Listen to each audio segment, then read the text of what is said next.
अस्सलाम वालेकुम, welcome to novels Urdu library channel. कैसे हैं आप सब? उम्मीद करती हूँ सब खैरियत से होंगे, खुशबाश होंगे। आज आपके लिए जो मैं नावल लेकर आई हूँ उसका नाम है कठिन राहें और इसकी राइटर है सईदा जवेरिया शबीर। तो इस नावल को आप शुरू करते हैं। जिन्होंने मेरा चैनल सब्सक्राइब नहीं किया, काइंडली मेरा चैनल सब्सक्राइब कर लें और लाइक लाजमी कर दिया करें। तो अब इस नावल को शुरू करते हैं। इसको अपना सर घूमता हुआ महसूस हुआ। आंखें बामुश्किल खुलने के काबिल हुई तो अजनबी नज़रों से कमरे को देखा, जो जदीद तर्ज की ज़ेबो आराइश के साथ बना हुआ था। साइड पर बना दरवाज़ा अटैच वॉशरूम का पता देता था। नीले हल्की मध्यम रोशनी पूरे कमरे में फैली हुई थी। इसके देखने के अर्तकास को भारी भरकम मर्दाना आवाज़ ने अपनी जानिब मजबूल किया। मिस सहरिश, उठ गई आप? सहरिश ने गर्द घुमाकर आवाज़ की जानिब देखा। कौन हो तुम? तुमको मेरा नाम कैसे पता चला? तुम यहाँ क्यों लाए हो मुझे? सहरिश ने खौफज़दा अंदाज में पूछा। सब्र रखो, सब पता चल जाएगा, इसने कमाल इत्मीनान से सहरिश को जवाब दिया। बशीर, बशीर जी साहब जी, खाने का बंदोबस्त करो। जी अभी लाया साहब।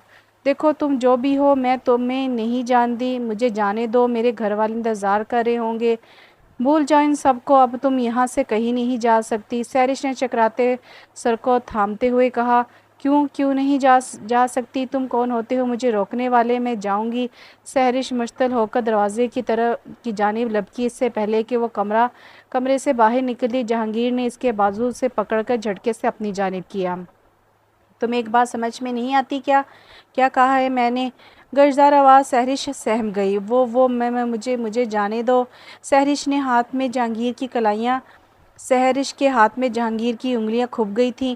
तकलीफ़ और डर से बोला ही नहीं जा रहा था। इतने में दरवाजे पर दस्तक हुई। वो इसी पोजीशन में खड़ा था। साहब जी, ये नाश्ता रख दो और जाते हुए दरवाज़ा बंद करते जाना।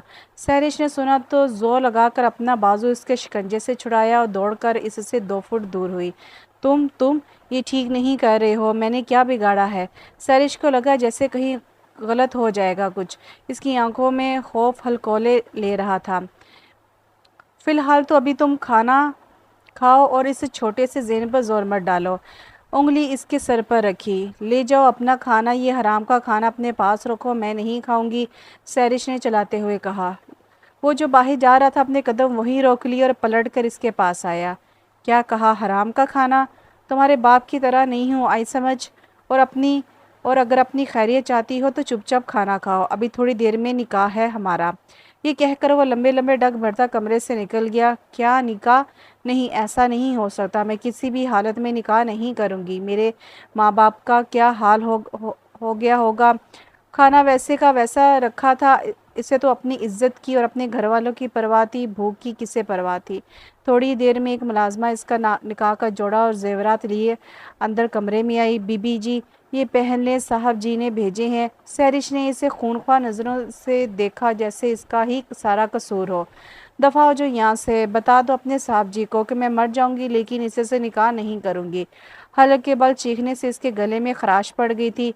मुलाजमा ने ब्राइडल का सामान बेड पर रखा और चली गई। इसको गए हुए 2 सेकंड भी नहीं हुए और जहांगीर तफन करता हुआ चला आया। क्या बकवास करके गया था मैं एक दफ़ा के बाद एक क्या बकवास करके गया था मैं? एक दफ़ा की बात क्यों नहीं सुनती हो तुम? मैं तुम्हारे किसी हुक्म की पाबंद नहीं हूँ। मैं कोई अनपढ़ या जाहिल गवार नहीं, 19वीं सदी की लड़की हूँ जो तुमसे डर जाऊँगी। उसको पानी पिए भी पता नहीं कितने घंटे हो गए थे, लेकिन फिर भी इसने ज़ोर से बोलना चाहा। ठीक है, तुम्हारी मर्ज़ी है, नहीं निकाह करना तो ना सही, लेकिन रहना तो तुम्हें यही है, बग़ैर किसी रिश्ते के ही सही। सहरिश को इससे इस कदर जलालत की उम्मीद नहीं थी। वो बेदम सी होकर जहाँ खड़ी थी वहीं बैठ गई, जैसे सारे रास्ते बंद हो गए हों। जहांगीर इस पर एक नज़र डालकर चला गया। मरे हुए कदमों से वो बेड की तरफ आई और भारी लिबास उठाकर वॉशरूम में चली गई। जो भी था, इसे अपनी इज़्ज़त नफ्स जान से ज़्यादा अजीज़ थी। जहांगीर ने कोई रास्ता ही नहीं छोड़ा था। वो वॉशरूम से निकली तो ब्यूटिशियन इसके इंतज़ार में खड़ी थी। वो चुपचाप वहाँ आकर बैठ गई और ब्यूटिशियन मेकअप करने लगी। तो तुम नफ्स के ग़ुलाम निकले, मैं भी तुम्हें बताऊंगी तुम कैसे अपनी हफ्स पूरी करोगे। सोगवार में हुस्न पर मेकअप, इस पर रूसी कीमती जोड़ा जो देखने में ही लाखों का लग रहा था, इस पर नाजुक सा कीमती जेवर इस पर सचकर और जगमगा रहा था। सामान से ही जहांगीर की हसीयत का अंदाज़ा हो रहा था, लेकिन इससे इन्हें सबसे कोई सरोकार नहीं था। जब दिल ही ना हो तो लाखों का हो या करोड़ों का हो, सब बेमायने लगता है। इसे अपने घर जाने की लगी हुई थी। निकाह के बाद जब सब कमरे से चले गए तो वो जल्दी से वॉशरूम की जाने की। वो जहांगीर के सारे इरादों पर पानी फेरने का तय कर चुकी थी। जहांगीर जब कमरे में आया तो सहरिश अपने पुराने हुलिये में नजर आई, अलबत्ता चेहरे पर पानी के कतरे अभी भी मौजूद थे। जहांगीर को अंदाज़ा था कि कुछ ऐसा ही होगा। हाँ तो मिसेस जहांगीर, कैसा लग रहा है? सहर ने इसको को जवाब देना ज़रूरी नहीं समझा और इसकी तरफ से रुख फेर गई। वो इसके करीब आकर बैठा और वो झटके से बेड से उतर गई। जहांगीर को इसकी इस हरकत पर अपनी तौहीन का एहसास हुआ। अभी वो जवाबी कार्रवाई ही करने लगा था कि इसका मोबाइल थरथराया। इसने मोबाइल को कान से लगाया। ये इसके चेहरे के उतार चढ़ाव से पता चल रहा था यकीनन कोई सीरियस बात थी। मुझे अभी जाना है, लेकिन तुम फिक्र ना करो, बहुत जल्द मुलाकात होगी। ये कहकर वो कमरे से निकलता चला गया। वो जिस मौके की तलाश में थी वो मौका मिल ही गया था। जहांगीर को गए हुए 2 घंटे हो गए थे। बाहर से कोई भी बोलने की आवाज़ नहीं आ रही थी। रात का आधा पहर हो रहा था, सब सो रहे थे। इसने सोचा इससे अच्छा मौका नहीं मिलेगा। घर जाकर वो जहांगीर पर ज़बरदस्ती निकाह का केस कर देगी। वो उठी और दुपट्टा ठीक करके अपने गिर्द ओढ़ा और खिड़की खोली। हवा का झोंका से छूकर गुजरा। इसने गहराई देखना चाहिए, लेकिन घुप अंधेरे की वजह से कुछ नज़र न आया। लेकिन फिर भी अल्लाह का नाम लेकर कोई कूद दी और दिलखरेश चीख ने पुरसकून माहौल में अरताश पैदा कर दिया। बीबी जी, ये क्या कर लिया आपने? साहब जी हमें छोड़ेंगे नहीं। मुलाजमा इसकी चीखें सुनकर दौड़कर घर के पिछले हिस्से में गई, जहाँ से चीखों की आवाज़ें आ रही थी। सहरिश रोए जा रही थी। दर्द इतना हो रहा था इससे खड़ा भी नहीं हो जा रहा था। थोड़ी देर में जहांगीर भी पहुंच गया था और अब सारे मुलाजिम इसके ताब का निशाना बने हुए थे।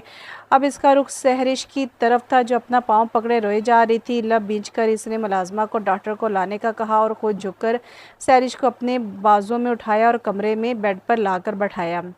लब बींच कर इसने मुलाजमा को डॉक्टर को लाने का कहा और खुद झुककर सहरिश को अपने बाजुओं में उठाया और कमरे में लाकर बेड पर बैठाया। क्या ज़रूरत थी तुम्हें छलांग लगाने की? अब रो बैठकर। सहरिश को इसकी बातों से इश्तियाल आ गया और फट पड़ी। तुम हो इस सब के ज़िम्मेदार। तुम्हारी वजह से मेरी ये हालत हुई है और मुझे इस तरह भागने पर भी तुमने ही मजबूर किया है। अभी इसकी बात पूरी नहीं हुई थी कि मुलाजमा डॉक्टर को लेकर आ गया। डॉक्टर ने चेकअप के बाद दवाई दी और 1 हफ्ता आराम करने का कहकर चले गए। ऊंचाई से गिरने की वजह से पाँव की हड्डी मुतासिर हुई थी। जहांगीर कमरे में ही ठहर गया था। रात को इसको किसी भी चीज़ की ज़रूरत पड़ सकती थी और सहरिश दवाई के ज़ेरे असर गुनूदगी में चली गई थी। दूसरे दिन इसे बीजा ने घर आने का कहा, मगर वह सहरिश को अकेला नहीं छोड़ना चाहता था। दुश्मनी तो इसके बाप से थी। सहरिश को तो वो कोई नुकसान नहीं पहुंचाना चाहता था। ये जहांगीर की अपनी सोच थी। तुम तैयारी कर लो, हमें यहाँ से निकलना है। वो अभी भी मुलाजमा की मदद से फ्रेश होकर बैठी थी। सहरिश ने इसे घूर कर देखा। इसने इसकी घूरी को नज़रअंदाज किया और अपनी बात जारी रखी।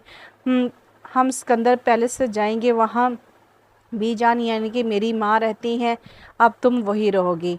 क्या फ़र्क पड़ता है मुझे कैसे दूसरे कैद में ले जा रहे हो? मुझे तुम्हारी बीजान से कोई सरोकार नहीं। नहायत बदलिहासी से जवाब दिया। अपनी बकवास बंद करो, मैं इस लहजे का आदी नहीं हूँ। तुम भूलो मत कि तुम अभी भी मेरी दस्तरस में हो। आइंदा जब मुझसे बात करो तो तमीज़ के दायरे में रहकर करना, वरना अंजाम की जिम्मेदार तुम खुद होगी।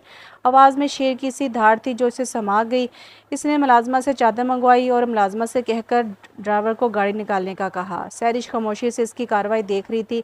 सहरिश के करीब आकर इसको चादर उड़ाई और इसे अपने बाजू में उठाकर गाड़ी के करीब आया और फ्रंट सीट पर बैठाया। वो जो टुकर टुकर इसे देखे जा रही थी, इसके इतने करीब होने पर आंखें ज़ोर से मींच ली। दिल तेज़ी से धड़कने लगा, जैसे अभी निकलकर बाहर आ जाएगा। जहांगीर इसे वहाँ छोड़ने का रिस्क नहीं ले सकता था। इसने इसे सिकंदर पैलेस ले जाने का इरादा किया। यूं भी वो बार बार इतनी दूर नहीं आ सकता था। सहरिश अपने हवास बहाल करने में लगी हुई थी। मैं खुद ड्राइव करूँगा या जाओ तुम? मैं खुद ड्राइव करूँगा, जाओ तुम। जी साहब जी। ड्राइवर को कहकर वो कार में बैठ गया। गाड़ी रोड पर लाते ही इसने सहरिश की जानिब देखा, जो बाहर के नज़ारे देखने में मगन थी। तुम्हारा पाँव का दर्द कैसा है? दर्द तो नहीं हो रहा? नहीं, पहले वाला रौब और दबदबा ही था। इसने बगैर चूचरा जवाब दिया। मुझे घर ले जाएं, मेरे अम्मी अब्बू से मिलकर मैं वापस आपके साथ चली जाऊंगी। सहरिश ने न जाने की जज्बे के तहत इससे इल्तजा की थी। इसने करंट खाकर सहरिश को देखा, जिसके चेहरे पर एक उम्मीद थी। इसने इसके चेहरे पर से नज़रें हटा लीं और अपने लबों को बाहम भींच लिया। सहरिश ने नाउमीदी से गर्दन सीट की पुष्ट से लगा ली। बंद आंखों से आंसू निकल रहे थे। जहांगीर कोई तल्ख जवाब नहीं देना चाहता था, इसलिए खामोशी इख्तियार कर ली थी। आधे घंटे की ड्राइव के बाद इसने सिकंदर पैलेस में गाड़ी रोकी। शाम के साए गहरे हो रहे थे, परिंदे थक हाक कर अपने अपने आशियानों में जाने की तैयारी कर रहे थे। इसने गाड़ी पोर्च में खड़ी की और खुद गाड़ी से निकलकर सैरिश की तरफ आया। सैरिश इसका इरादा जल्दी समझकर जल्दी से खुद निकलने की कोशिश में पाँव ज़मीन पर रखा, लेकिन दर्द इसके पूरे जिस्म में सिरात कर गया। अभी इससे कहकर वो किसी मुलाजमा को बुलवाती। जहांगीर, जो इसका चेहरे को बगौर तक रहा था, इसे लड़खड़ाता देखे आगे बढ़ा और इसे अपने हाथों में उठाकर अपने रूम में ले आया। मुलाजमा सारे अपने क्वार्टर में गोशा नशीन थे। पैलेस में हर तरफ खामोशी का राज था। पैलेस अंदर से महल नुमा बना हुआ था। जहांगीर ने सैरिश को अपने बेड पर लटाया और ख़ुद वहीं रखे सोफ़े पर आकर गिरने के से अंदाज में बैठ गया। जहांगीर के कमरे में हर चीज़ महंगी और कीमती लग रही थी। पर्दे, कलीन, हर शय अपने बेश कीमत का अंदिया दे रही थी। खाना खाओगी? जहांगीर ने से पूछा, जो न जाने किन सोचों में गुम थी। सैरिश ने चूंकर से देखा और नफ़ी में सर हिलाया। ठीक है, फिर तुम ऐसा करो कि फ्रेश हो जाओ, मैं तुम्हें वॉशरूम तक छोड़ दूँ। जहांगीर इसे सहारा देकर वॉशरूम तक ले गया। सैरिश को इसका ये धूप छाँव वाला रूप समझ नहीं आ रहा था। कई बार इसके दिल में आया कि इससे कुछ पूछे, लेकिन इसके माथे पर हम वक्त रहने वाले बाल इसे किसी किस्म की बात करने से रोक रहे थे। अगर कभी कुछ पूछ लेती तो जवाब नहीं देता था। या अल्लाह, मैं कहाँ फंस गई? ये कैसी आजमाइश है? मेरी अम्मी का तो रो रो के बुरा हाल हो गया होगा। अपनी माँ का सोचकर वो फिर से रोने लगी थी। इसे अपने घर में बिताए हुए माओ साल याद आने लगे थे। मैं आज ही 2 टक बात करूंगी। तभी आंखें हाथ की पुर से रगड़ी और अटल फैसला करके वो पुरसुकून हो गई थी। जहांगीर को कमरे से गए हुए काफ़ी वक्त हो गया था। खाने का इसने मना तो कर दिया था, लेकिन अब भूख से इसका बुरा हाल था। इसने उठना चाहा, लेकिन पाँव पर जोर पड़ते ही दर्द होने लगा था। भूख भी ज़ोरों पर थी। दर्द की शिद्दत में इजाफा हो गया था। सैरिश ने बेबसी से रोना शुरू कर दिया था। अपने घर में तो इसको कभी इतनी देर भूखा नहीं रहना पड़ा। जहांगीर रूम में आया तो सैरिश को बेड से नीचे कारपेट पर गिरने के से अंदाज में बैठा रोता हुआ देखा तो शॉपिंग बैग साइड पर रखकर भागकर इसके करीब आया और इसे आराम से बेड पर बैठाया। तो मैं मना करके गया था ना कि हिलना नहीं। जहांगीर की आवाज़ में सख्ती थी। इसे अपने ऊपर भी गुस्सा आ रहा था कि इतनी देर में क्यों आया। सैरिश ने अब बाकायदा ज़ोर शोर से रोना शुरू कर दिया था। जहांगीर को अपनी गलती का एहसास हुआ तो लब भींच लिए।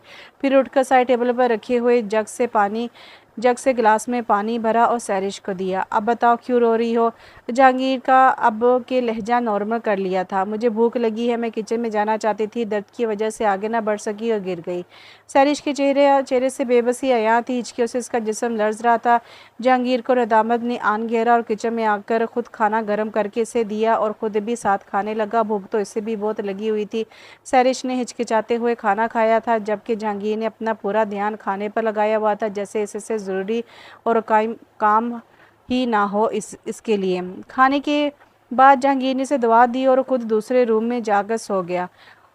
काफ़ी सारे दिन यूं ही गुजर गए। सैरिश का दर्द अब ख़त्म हो गया था। वो आहिस्ता आहिस्ता चलने लगी थी। जब से आई थी वो कमरे की हद तक मुकीम होकर रह गई थी। मुलाजमा इसको 3 टाइम का खाना कमरे में ही दे जाती थी। जहांगीर इस दिन के बाद से कमरे में नहीं आया था। जल्दी जल्दी इसने अपने बाल बनाए, कपड़ों की शिकनों को हाथ से दुरुस्त किया। जब से वह सिकंदर पैलेस लाई गई थी, एक ही सूट में मलबूस थी। जहांगीर तो इस दिन के बाद से आया ही नहीं था कमरे में, इसलिए चारों न चार इसी सूट में गुजारा करना पड़ा। वो एक दिन के बाद किसी सूट को दोबारा नहीं पहनती थी। आज ये काम भी इसे करना पड़ गया। मजबूरी भी अजीब शय है। वो काम भी करने पड़ते हैं जिनसे दूर दूर तक वास्ता ना रहा हो। सूट का हमरंग दुपट्टा सर पर अच्छी तरह जमा करके कमरे से बाहर निकली और टीवी लॉन्च में आई। मुलाजमा इसे देखकर जल्दी से इसके पास आई। बीबी जी, आपको कुछ चाहिए तो मुझे बता दें, आप क्यों आ गई? नहीं, कुछ नहीं चाहिए। इस घर में कौन कौन रहता है? सैरिश ने सोचा इसी से पूछ ले कि हिटलर साहब तो नाक पर मक्खी ना बैठने दें कि मेरी बात का जवाब दे। इसे नफरत से सोचते हुए सर झटका। इस घर में कौन कौन रहता है? बीजान और साहब जी रहते हैं, इकलौती बहन की शादी होगी, वो तो चली गई। सैरिश ने हंकारा भरा। ठीक है, तुम मुझे बीजान के पास ले चलो। जी अच्छा, मुलाजमा ने ताबेदारी से कहा। लॉन्च कबूल करके वो एक रूम की तरफ बड़ी। मुलाजमा ने दरवाज़ा नॉक करके खोला और अंदर चली गई। सैरिश अभी इसी की तलकीद में चल रही थी। बीजान ये आपसे मिलना चाहती हैं, मुलाजमा ने बीजान को बताया। बीजान ने सर के इशारे से इसकी बात का जवाब दिया तो मुलाजमा कमरे से निकल गई, जबकि सैरिश वहीं खड़ी रही। बीजान सफ़ेद कपड़ों में मलबूस, हाथ पे तस्बीह लिए बेड पर बैठी हुई पुरवकार लग रही थी। तस्बीह ख़त्म करके आंखों से लगाई और साइड टेबल पर रखकर इसे देखा। आओ बेटी, यहाँ आओ, वहाँ क्यों खड़ी हो? बीजान ने अपने महसूस धीमे अंदाज में इसे बुलाया। सहरिश धीमे कदमों से चलती हुई आई और बेड पर बैठ गई और सर झुकाकर सलाम किया। खुश रहो, आबाद रहो। बीजान इस अंदाज पर निहाल हो गई। मुझे बताया था जहांगीर ने, बच्चा, मैं तो बस यही कहूँगी कि सब्र करो। सहरिश को इनकी बात सुनकर करंट लगा। क्या इस शख्स ने बता दिया क्या? चलो अच्छा है, मुझे नहीं बताना पड़ा। अब ये मुझे मेरे घर जाने देंगे। अभी वो वापस जाने के लिए इनसे कहती ही कि बीजान की अगली बात पर इससे लगा जैसे ये महल इस पर गिरा हुआ हो। बहुत जालिम माँ बाप हैं तुम्हारे। क्या कोई अपनी औलाद के साथ भी ऐसा कर सकता है? जी, सहरिश ने ना समझी से ने देखा। हाँ बच्चा, अब ये तुम्हारा ही घर है और मुझे खुशी है कि मेरे होनहार बच्चे ने तुम्हारी इज़्ज़त बचाने के लिए तुमसे निकाह किया। मुझे फ़ख्र है इसने तुम्हें अपनी इज़्ज़त बनाया है। अभी सहरिश इनकी बात की तरदीद करती कि मुलाजमा आ गई। आइए बीजान, मैं आपको वज़ू करवा दूँ, नमाज का टाइम हो गया। सहरिश गायब दमागे से कमरे से बाहर निकली। चलते चलते वो टेरेस की जानिब निकल आई। ये क्या कह रही थी बीजान के? क्या बताया इस शख्स ने मेरे बारे में? अपने करतूतों का पर्दा रखने के लिए मेरे वालिदैन को बुरा कर दिया। सहरिश का दिमाग सोच सोच कर माफ़ होने लगा था। इसका दिल चाह रहा था कि अभी जहांगीर इसके सामने हो और वो इसके टुकड़े टुकड़े कर दे। थोड़ी देर बाद गाड़ी के हॉर्न की आवाज़ पर वॉचमैन ने गेट खोला तो सफ़ेद रंग की करोला अंदर आई और पोर्च में आकर खड़ी हो गई। जहांगीर गाड़ी से निकलकर लॉन्च में आया तो सहरिश को अपने सामने पाया। वह गज़बनाक तेवरों से इसे घूर रही थी। क्या बकवास की है तुमने बी? जहांगीर ने आगे बढ़कर इसके मुंह पर हाथ रखा और इसे खींचते हुए अपने रूम में लाया, जहां वो क़याम पजीर था। कमरे में आते ही इसने अपना हाथ छुड़ाया और दोनों हाथ इसके सीने पर रखकर ज़ोर से पीछे धकेला। हाथ मत लगाना, आइंदा मुझे समझ आई तुम्हें? इसने उंगली उठाकर वार्न किया। जहांगीर को समझ नहीं आ रहा था कि आखिर इसे हुआ क्या है। क्या हुआ, क्यों चीख रही हो इस तरह? तमीज़ नहीं है तुम्हें? नहीं है तमीज़, जैसे तुम खुद हो इसी तरह तुमसे बात कर रही हूँ। घटिया इंसान, अपनी लैंग्वेज दुरुस्त करो। तुम्हें बताया है ना, मैं इस लहजे का आदी नहीं हूँ। जहांगीर को भी गुस्सा आ गया था जब भी कड़े तेवरों से इसे घूरा। मैं भी तुम्हारी बेदाम गुलाम नहीं हूँ कि जो तुम कहो मैं वही करूँ। खुद अपना गुनाह छुपाने के लिए मेरे वालिदैन पर इल्ज़ाम लगा दिया। तुर्की बा तुर्की कहा गया। इसकी बात सुनकर वो तैश में आ गया। इसका हाथ पकड़कर झटके से इसे करीब किया। क्या गुनाह किया है बोलो? जहांगीर ने धारते हुए इससे पूछा। एक पल को तो वो काम गई थी, लेकिन जल्द ही अपने आप को संभाल कर बोली, मुझे अगवा करके यहाँ लाए और ऊपर से कह रहे हो कि क्या गुनाह किया है? तुम जैसे घटिया इंसान मैंने पूरी ज़िंदगी में नहीं देखा। अभी तुमने मेरा घटियापन देखा ही कब है? बोलो तो अभी दिखा दूँ। जहांगीर ने सर लहजे में से देखते हुए कहा। सैरिश का सर चकरा गया। इसकी हरदर्मी और बेबाकी देखकर अपनी लिमिट में रहो, तुम तो मेरी सोच से भी ज़्यादा गिरे हुए निकले हो। जहांगीर पता नहीं कि उसकी बदतमीज़ी बर्दाश्त कर रहा था। किसी की ज़रूरत नहीं होती थी इससे ऊंची आवाज़ में बात करने की, लेकिन इस बार वो खामोश था। इसका जवाब भी खुद जहांगीर के पास नहीं था। जहांगीर की खामोशी ने सैरिश की हिम्मत बढ़ाई। अपनी बीजा को बताओ कि तुम कितने होनहार और इज़्ज़तों के रखवाले हो, वरना मैं खुद तुम्हारी असलियत बताऊंगी। सैरिश तो आज जान लेने या देने पर तुली हुई थी। इतने दिनों से जो लावा इसके सीने में पक रहा था आज फट पड़ा। अच्छा, क्या है मेरी असलियत? ज़रा मुझे भी तो पता चले। जहांगीर ने तंज़ीह अंदाज में पूछा। अपने गिरेबान में झांकोगे तो पता चलेगा ना। जितने मासूम नज़र आते हो ना, इतने ही अंदर से मकार हो। तुमने अपनी हवस पूरी करने के लिए मुझसे निकाह किया है। इतने घर जहांगीर की बर्दाश्त ख़त्म हो गई थी। इसने ज़ोरदार थप्पड़ इसके गाल पर मारा। वो तवाज़ुन बरकरार ना रख सकी और ड्रेसिंग टेबल से टकराकर नीचे गिरी। गिरने की वजह से बाल खुलकर मुंह को छुपा गए थे। अगर मुझे हवस ही पूरी करनी होती ना, तो तुमसे निकाह का सॉरी, तो तुमसे निकाह का शौक ना पालता। बोलो कब तुम्हारे करीब आया हूँ। तुम अपने बाप का बोया हुआ काट रही हो। अब सारी ज़िंदगी अपने बाप के गुनाह का कफारा अदा करोगी। वो ये कहकर दरवाजे को ठोकर मारता हुआ निकलता चला गया। सैरिश का होंठ फट गया था।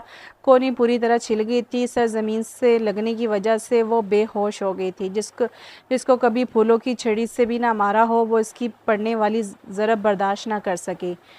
वॉचमैन ने गेट खोला तो बेचारों वॉचमैन ने गेट खोला तो पिजारो बर्ग रफ्तारी से पोश में दाखिल हुई।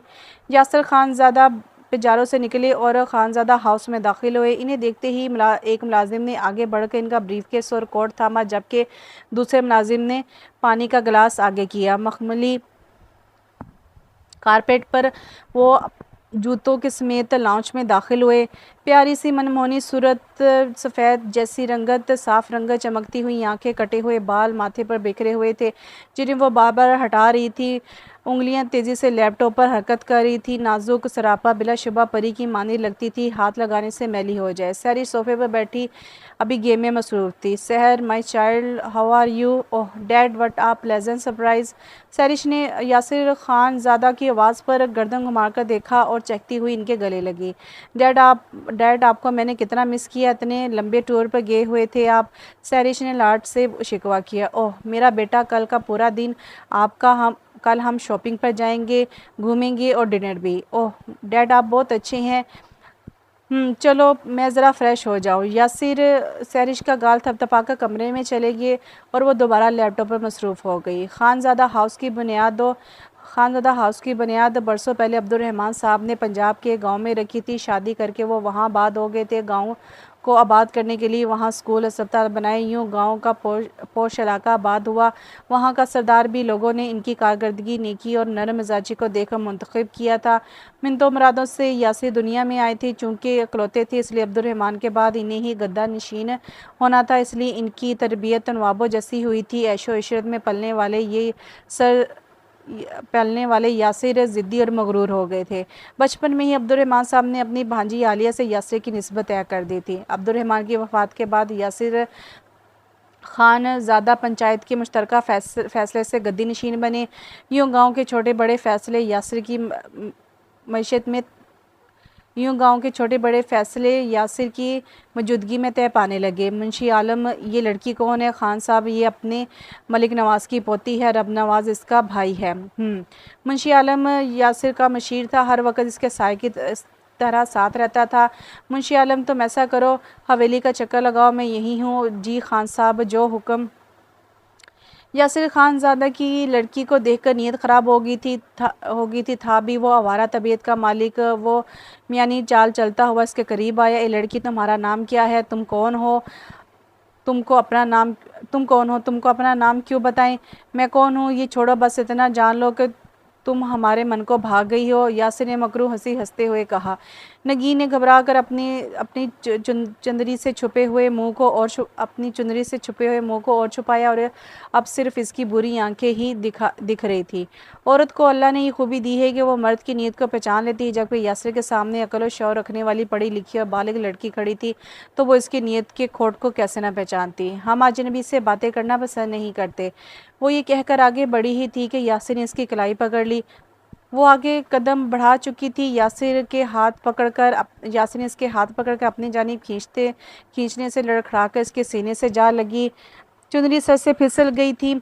यासिर की तो आंखें इससे देखकर फटी की फटी रह गई। चांद सा मुखड़ा, गुलाबी होंठ, बिलाशुबा वो नहायत ही हसीन थी। यासिर शौक की कैफियत में नगीन के पड़ने वाले थप्पड़ ने यासिर की महवियत को नगीन के पड़ने वाले थप्पड़ ने तोड़ा था। हम तुम जैसे आवारा मिजाज लड़कों के मुंह लगना पसंद नहीं करते। आइंदा किसी लड़की का हाथ पकड़ो तो ये थप्पड़ ज़रूर याद कर लेना। नगीन की इस हरकत ने यासिर को मश्तल कर दिया था। वो तो शुक्र था दोपहर का टाइम था, सब किसान आराम की गर्ज से अपनी अपनी झोंपड़ियों में थे। इसका इरादा इस लड़की को घसीट कर डेरे पर लेकर जाने का था। नस्वानी आवाज़ पर नगीन पलट के इसके जाने बढ़ गई। वो शायद नगीन की मुलाजमा थी। वो तपिश अभी भी अपने गाल पर महसूस कर रहा था। नफरत की एक लहर इसके रगों में सरात कर गई। वो लंबे लंबे ढक भरता हुआ डेरे की तरफ निकल आया जहाँ इसकी अयाशी का सामान मौजूद है। इसने शराब की बोतल मुंह से लगाई और आधी से ज़्यादा जहर माइल मशरूब को हलक में उतारा। मुंशी मुंशी इसकी आवाज़ सुनकर एक मुलाजिम भागता हुआ आया। इसके डेरे पर हर वक्त रहता था। तो तू मुंशी है जो आया है? यासिन ने सुर्ख होती आंखों से घूरते कहा, साहब जी वो तो हवेली ही गया है, तो बुलाओ इसको वरना मैं तुम सबको ज़मीन में गाड़ दूंगा। जी साहब जी अभी बुलाता हूँ। मुलाजिम घबरा कर जल्दी जल्दी बोलता वहाँ से निकलता चला गया। इतनी देर में इसने पूरी बोतल चढ़ा ली थी। 15 मिनट में मुंशी आलम डेरे पर मौजूद था। कहाँ मर गया था तू? यासिन ने धाड़ कर शराब की खाली बोतल दीवार पर मारी। साहब जी आपने ही तो भेजा था। ज़बान चलाता है बगैरत। आधे घंटे में वो लड़की यहाँ होनी चाहिए वरना तुझ समेत तेरे बीवी बच्चों को भी ऊपर भेज दूंगा। कौन सी लड़की साहब? वही बुरी आंखों वाली लड़की जो आज पनगट्टी पर देखी थी। नगीन साहब जी? हाँ हाँ नगीन, पर साहब जी वो ऐसी वैसी नहीं है। इसके बाप को आप जानते तो हैं। तुझसे जितना कहा है वो कर दफ़ा हो जा यहाँ से। मुंशी सर झुकाए डेरे से निकलकर सीधा अपने घर आया और ज़ोर ज़ोर से लकड़ी के दरवाजे को पीटा। अरे कौन है? सब्र कर आ रही हूँ। क्या मुसीबत बढ़ गई है तुझे? क्या दरवाज़ा तोड़ देगा? सईदान ने मुंशी को देखते हुए पूछा। तू ऐसा कर जल्दी से मलिक नवाज़ की हवेली जा। पर मैं तो अभी थोड़ी देर पहले ही सारे काम निपटा कर आई हूँ वहाँ से। तू ज़्यादा बड़बड़ ना कर, जो कह रहा हूँ वो कर। मुंशी ने गुस्से से कहा। पर मैं वहाँ जाकर क्या करूँ? सईदान ने उलझ कर मुंशी को देखा। तू वहाँ जा और चुपचाप नगीन बीबी को यहाँ ले आ। क्या पगला गया है तू? वो भला मेरे साथ क्यों आएगी? पी रखी है क्या तूने? एक झांपड़ लगाऊंगा। जो कह रहा हूँ वो कर वरना तेरे माँ बाबा के घर छोड़ आऊँगा। मुंशी ने इसे धमकी देते हुए कहा। सईदा ने इसके अंदाज पर घबरा के जल्दी से ज़्यादा लेकर मलिक हवेली रवाना हो गई। मलिक हवेली में सईदा ने नया नया काम काज शुरू किया था। इसे वहाँ 5-6 महीने हुए थे। नगीन के काम ज़्यादातर वही किया करती थी। अपने काम काज की वजह से हवेली के लोगों के नज़दीक हो गई थी। चौकीदार ने सईदान को देखकर दरवाज़ा खोला। वो जल्दी जल्दी हवेली में दाखिल हुई और नगीन के कमरे का दरवाज़ा बजाया। गाँव में अमूमन लोग मगरिब के बाद सोने के आदी थे। हवेली के लोग भी अभी अपने अपने कमरों में बंद हो चुके थे। काफ़ी देर दस्तक के बाद नगीन ने आंखें मलते हुए दरवाज़ा खोला। बीबी जी क्या मैं अंदर आ जाऊँ? हाँ हाँ आओ, पर तुम तो चली गई थी, दोबारा क्यों आ गई? वो बीबी जी आपकी एक सहेली शहर से हमारी झोंपड़ी में आई हुई है। वो जो आपके साथ रहती थी वो आपका पूछ रही थी। मैंने इसे बताया भी इस हवेली वाले सो जाते हैं, लेकिन वो मान ही नहीं रही। डर रही है ना। मुझे गवार को समझाने पर भी नहीं समझ रही और कह रही है कि हवेली लेकर चलो। अगर मैं इसे यहाँ लाती तो बड़े साहब गुस्से होते, इसलिए मैं आपसे पूछने आ गई। मेरी सहेली? ज़ेन पर जोर डालते हुए इसे याद आया शहीना इसके घर आने का कह तो रही थी, लेकिन इतनी जल्दी? आज ही तो इसकी शहीना से फ़ोन पर बात हुई थी और सईदान जो लाउंज साफ़ कर रही थी बाखूबी इसके कान में नगीन की बात घुस रही थी, इसलिए इसने इस बात का फ़ायदा उठाया। जी बीबी जी आप बताएं क्या करूं? सईदा ने इसे चालाकी से अपनी बातों में फंसा लिया था। अच्छा रुको, तुम यहाँ, हम बाबा से पूछ कर आते हैं, फिर तुम इसे यहाँ ले आना। नगीन घबरा रही थी। अकेले जाने पर यूं भी तमाम रास्ते सुनसान हो चुके थे। नहीं नहीं बीबी जी ये क्या कर रही हैं? इस वक्त तो वो सो गए होंगे। आप ऐसा करो कि मेरे साथ चलो, इसे आप खुद लेकर आ जाना हवेली और बड़े साहब को बता देना। क्या तो तुम ठीक रही हो? नगीन ने पुरसोच अंदाज में कहा। हम चादर लेकर आते हैं। नगीन को इसकी राय मन को लगी थी, क्योंकि बाबा के मिजाज से वो वाकिफ़ थी। जल्दी जल्दी सर पर कढ़ाई वाली चादर और सईदान के ओढ़ी और सईदान के साथ हवेली से निकल गई। कहाँ है शहीना? हमें तो कहीं नज़र नहीं आ रही। नगीन ने सेन के तराव में नज़रें दौड़ाई। अभी सईदान इसे सच बताती कि मुंशी ने आगे बढ़े हाथ में पकड़ा रुमाल नगीन के नाक पर रखा। नगीन इस हमले के लिए तैयार नहीं थी। हड़बड़ाकर हाथ पांव मारने लगी, लेकिन क्लोरोफुल ने इससे ज़्यादा देर तक हवास में ना रहने दिया और वो होश से बेगाना होकर पास पड़े पलंग पर गिर गई। ये क्या कर रहा है तू? बीबी के साथ? हाय अल्लाह, तूने बेहोश कर दिया इन्हें। सईदा ने मुंशी को धक्का देते हुए कहा। मुंशी ने इसे पकड़ कमरे में बंद कर दिया और बेहोश पड़ी नगीन को उठाकर गाड़ी में डाला और डेरे की जानिब गाड़ी दौड़ा दी। अल्लाह तुझे पूछे मुंशी, ये तूने क्या करवा दिया मुझसे? मुझे पता होता तो कभी तेरा साथ नहीं देती। इसने चलाते हुए दरवाज़ा खोलने की कोशिश की। दरवाज़ा चूँकि बाहर से बंद था इसलिए खुल नहीं रहा था। इसने कमरे में रखी लकड़ी की कुर्सी उठाई और ज़ोर से दरवाजे पर मारी। पुराना तर्ज का बना हुआ दरवाज़ा दरवाज़ा पड़ने वाली ज़रब को बर्दाश्त न कर सका और टूट गया। वो जल्दी बाहर निकली, दरवाजे पर खड़ी खानज़ादा के मुलाजिम को देखकर इसके पास आई। कहाँ लेकर गया है मुंशी बीबी को? मुझे नहीं पता, तू घर जा, मुंशी ने मना किया है, तुझे निकलने ना दो। तुझ में अगर खुदा का खौफ है तो ज़मीन के फ़िरौनों को में अपना नाम नहीं लिखवा। तेरे घर में भी तेरी बेटी रहती है, खुदा के कहर से डर। सईदा ने इसे खुदा के कहर से डराया। जा जा अपना भाषण कहीं और जाकर दे। इसने गोया नाक से मक्खी उड़ाई। कितने दिन खाएगा तू खानज़ादा की दी हुई भीख? तेरे घर में भी इज्जत बैठी हुई है, ये ना हो कि खानज़ादा की जलाई हुई आग तेरे घर को जलाकर भी राख कर दे। सईदान की बातों ने इस पर असर किया था। इसने सईदान को सारी हकीकत बताई, जिसे सुनकर सईदान ने अपने सीने पर दोनों हाथ धरे और ज़ोर ज़ोर से मुंशी समेत खानज़ादा को कोसने देने लगी। अल्लाह की मार पड़े मुंशी, तुझे मैं क्या मुंह दिखाऊंगी अल्लाह को? नहीं नहीं, अब मैं मर जाऊंगी, मुझे इनकी इज्जत बचानी है। सईदान बदहवास होकर मलिक हवेली भागी। लॉन्च में पहुंचकर जोर से चलाते हुए रोने लगी। इसकी चीखों पुकार खामोश हवेली में गूंजने लगी। मलिक नवाज और रब नवाज दोनों कमरों से बाहर आए। ये चीख पुकार क्यों मचाई हुई है? मलिक नवाज ने खुनख्वार नज़रों से घूरते हुए पूछा। सईदान रोते हुए इनके कदमों में गिर गई। दूर रहो, ये क्या कर रही हो? हुआ क्या है? वो बड़े साहब, नगीन बीबी जी को बचा लें। क्या कह रही हो? सही बताओ साहब जी, नगीन बीबी को यासिन ने अगवा करवा लिया है। ये क्या कह रही हो? होश में तो हो? नवाब मलिक ने धाड़ते हुए कहा। इसने रो रो का सारा माजरा ने कहा सुनाया सबको। वहाँ पर सांप सूंघ गया था, नमक हराम जिस थाली में खाया इसी में छेद कर दिया। मलिक नवाज ने जोरदार थप्पड़ मारा। वो दूर जाकर गिरी। बाबा जान, ये वक्त गुस्सा करने का नहीं है, आप चले मेरे साथ, हम वहीं चलते हैं, इसे बाद में देखेंगे। रब नवाज ने तनफर से सईदान को देखकर बाबा को एहसास दिलाया। नहीं, सिर्फ हम जाएंगे, तुम यहीं रुको। पर बाबा करमदीन, गाड़ी निकालो। नगीन को होश आ गया था, इससे अपना सर भारी लगा। जैसे ही इससे सब याद आया वो खड़ी हो गई। अपना दुपट्टा देखना चाहा तो वो नजर ना आया। पास पड़े कुर्सी पर बैठे शख्स को देख इसके पैरों तले ज़मीन निकल गई। क्या कह रही थी तू मुझे? हाँ, आवारा हूँ, बदमाश हूँ, मुँह नहीं लगती मेरे।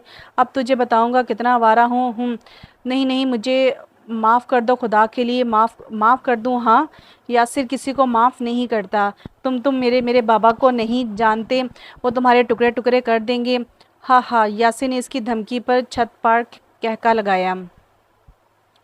इसके करीब आकर एक जोरदार थप्पड़ इसके चेहरे पर मारा, इसकी नाक बहने जिससे इसकी नाक से खून बहने लगा।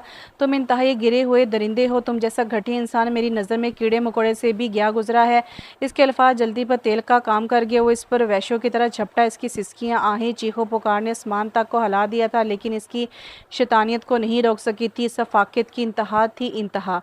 अपने हवास पूरे करके वो फरार हो चुका था। मलिक नवाज हवेली में नगीन के बेहोश वजूद को उठाए दाखिल हुए थे। ये वाक़या पूरे गाँव में फैल चुका था। यासिर इसी रात मुल्क छोड़कर जा चुका था। जाने से पहले इसने मुंशी आलम को मौत की नींद सुला दिया था और इसकी झोंपड़ी में आग लगवा दी थी। अपने पीछे तमाम सबूत मिटाने की गर्ज से इसने 2 मासूमों को जिंदा जला दिया था जो झोंपड़ी में सोए हुए थे, जबकि खुद अपनी हवेली मुलाजमों के हवाले करके अमेरिका चला गया। सुनसान सड़कों पर गाड़ी दौड़ाते हुए इसे 2 घंटे हो गए थे। दिमाग ठंडा हुआ तो सबसे पहले सहरिश का ख्याल आया। गाड़ी घर की जानिब रोक दी। दिल के कोने में सास से नदामत ने डेरा जमाया हुआ था। हवेली पहुंचकर अपने कमरे का रुख किया। कमरे में घुप अंधेरा था। इसने हाथ बढ़ाकर स्विच बोर्ड को टटोला। लाइट खुलते ही पूरा कमरा रोशन हो गया। इसने सामने देखा तो इसे धचका लगा। जिस पोजीशन में वो इसे छोड़कर गया था वो इतने घंटे सी जाविये से गिरी हुई थी। बालों ने इसके चेहरे को छुपाया हुआ था। वो दौड़कर आगे बढ़ा और सैरिश को सीधा किया। चेहरे से बाल हटाने पर इसको एक और झटका लगा। नाक से बहकर खून होंठ पर जम गया था। सफ़ेद गाल पर 5 उंगलियों के निशान छुपे हुए थे। इसने जल्दी से इसे उठाकर बेड पर डाला और खुद वॉशरूम से फर्स्ट एड बॉक्स लेकर आया। रुई से खून साफ किया और इसे होश में लाने की तदबीर करने लगा। आंख खुलने पर इसने कमरे में नज़र दौड़ाई और जहांगीर को अपने करीब देखकर उठ बैठी। जहांगीर ने उठने में इसकी मदद की थी। इसने अपना सर दोनों हाथों में गिरा लिया। शायद पहले होने वाले वाक़े याद कर रही थी जो जहन से गायब हो गया था। जहांगीर तो यही समझा। जहांगीर ने इसकी तरफ पानी का गिलास बढ़ाया जिसको इसने नज़रअंदाज कर दिया था। एक दफ़ा जहरी क्यों नहीं दे देते, बार बार ज़ख्म देकर मरहम करने से तो बेहतर है। इसने जहरखंद लहजे में जवाब दिया। अब के वो जहांगीर की साइड से उठकर जाने लगी तो अचानक चक्कर आ गया। जहांगीर इसकी हरकत और सिकनात पर नज़र रखे हुए था। ऐसे लड़खड़ाते आते हुए देखा तो कोनी से पकड़कर थामा और अपने करीब ही बढ़ा दिया। हाथ की गिरफ्त मजबूत होने से इसकी तकलीफ से आंसू निकल गए। इसने दूसरे हाथ से जहांगीर का हाथ झटका। क्या हुआ है कोनी पर दिखाओ ज़रा। क्यों नहीं आपकी की हुई मेहरबानियां हैं, देख लें और दिल खुश कर लें, सहरिश ने तंज करते हुए कहा। जहांगीर ने लब भींच कर इसके हाथ की आस्तीन को कोने से ऊपर किया। जगह जगह से खाल हटी हुई थी और अंदर का गोश्त नजर आ रहा था। इसने अपने आप को कोसा। रहने दें, इतनी मेहरबानी बहुत है आपकी और मेहरबानी की ज़रूरत नहीं है। वो बेड से झटके से उठी और वॉशरूम में घुस गई और जहांगीर को पछतावा ने घेर लिया। तुम अपने घर जाओगी? वो जो कब से अपने हाथों की लकीरों को देख रही थी, करंट खाकर जहांगीर के अल्फाजों को गौर करने लगी। क्या तुम अपने घर जाना चाहती हो? जहांगीर ने शायद इसके तासरात भांप लिए थे जब भी इस बार ऊंची आवाज़ में कहा, हाँ, घर। इसने ज़ेरे लब दोहराया, हाँ। जहांगीर ने जब जवाब में खामोशी पाई तो दोबारा बोल उठा, 5 मिनट तक रेडी हो जाओ, मैं तुम्हें तुम्हारे घर छोड़ने जा रहा हूँ। क्या तुम सच कह रहे हो? सहरिश ने खदशे के ज़ेरे असर पूछा। बिल्कुल सच, जहांगीर ने इसे यकीन दिलाया। 1 हफ्ते तक इससे अपनी कम हिम्मती पर गुस्सा रहा। इसका तो इस सब में कोई कसूर नहीं था। इसकी तो सारी बातें ठीक थी, कहीं ना कहीं गलती इसी से हो रही थी। इसने इसकी सज़ा ख़त्म करने का सोच लिया था जिस पर अब अमल कर रहा था। वो बीबी जान से आखिरी दफ़ा मिलकर गाड़ी में आ बैठी जिसमें जहांगीर पहले ही मौजूद था। गाड़ी अपनी मंजिल पर गामजन हो गई थी। किसको क्या पता था कि मंजिल शायद अभी नहीं थी। गाड़ी में मौजूद दोनों नफूस इस बात से बेखबर अपनी अपनी सोचों में मगन महवे सफ़र थे। गाड़ी जैसे ही खानज़ादा हाउस के पोर्च में रुकी, सहरिश अपनी तरफ का गाड़ी का दरवाज़ा खोलकर जहांगीर का इंतज़ार किए बगैर ही अंदर की जानिब बढ़ गई। इस बात से कोई सरोकार नहीं था कि वो इसके साथ जाए या नहीं। जहांगीर को जाने के लिए गाड़ी टर्न करने लगता, फिर कुछ सोचकर अंदर की जानिब बढ़ गया। वो लॉन्च में दाखिल होता ही इसके कदम अंदर से आने वाली आवाज़ों ने बाहर ही रोक दिए। क्यों आई हो अब यहाँ हमारी इज़्ज़त का जनाजा निकाल कर? यासर की गर्जदार आवाज़ ने सहरिश की सारी खुशफहमियों के पुर्जे पुर्जे कर दिए थे और वो ये सोच कर आई थी कि अपने माँ बाप से मिलकर इससे सारे दर्द मिटाएगी। इसकी नौबत ही नहीं आई। न जाने क्या क्या वो सोच कर आई थी। अपने ऊपर ढाए जाने वाले हर जुल्म का उजाला करेगी और बताएगी कि जहांगीर को वो कोई खिलौना नहीं है जिसे वो चाहे तोड़ दिया और जब चाहा इसका तमाशा बना लिया। लेकिन किस बुलबुते पर बाप ने तो इसकी सुनने से पहले ही सज़ा में इजाफा कर दिया था। वो बेयकीनी से यासिर खान ज़ादा को टकर टकर देखे जा रही थी। डैड, आप मेरी बात सुने बगैर मुझ पर इल्ज़ाम नहीं लगा सकते। अपनी सिसकियों को दबाते हुए इजतातन कहा, 6 महीने तुम गायब थी। अब अचानक तुम हंसी खुशियाँ इतने दिनों बाद आई हो तो मैं क्या बात सुनूं? यासिर खान ने बेलज के अंदाज में कहा। आप इसकी बात तो सुन लें। राबिया बेगम, सहरिश की अम्मी ने यासिर को घूर कर कहा, तुम अपने कमरे में जाओ, ये तुम्हारा मसला नहीं है। तुम अपने क्लब और पार्टीज़ की फ़िक्र करो। राबिया यासिर से शादी करके लापरवाह हो गई थी। दौलत की तो रेल पेल पहले ही थी और शादी के बाद इन्हें घरदारी से कोई रगबत नहीं थी। इसलिए वो सहरिश को दुनिया में लाने के बाद इससे भी बेपरवाह हो गई थी। यासिर इनकार कर सहरिश से कहा। राबिया को लगा जैसे किसी ने इसके मुंह पर तेज़ाब फेंक दिया हो। वो यासिर के पल में बदलते तेवर पर शौक सी रह गई। तुम्हें मैंने दुनिया की नज़रों से बचा कर रखा, फूलों की तरह सींच कर बड़ा किया, और तुमने क्या दिया बदले में? ज़िल्लत और रुसवाई। यासिर ने सहरिश से शिकवा किया। इसे अपनी ही आवाज़ किसी गहरी खाई से आती हुई महसूस हुई।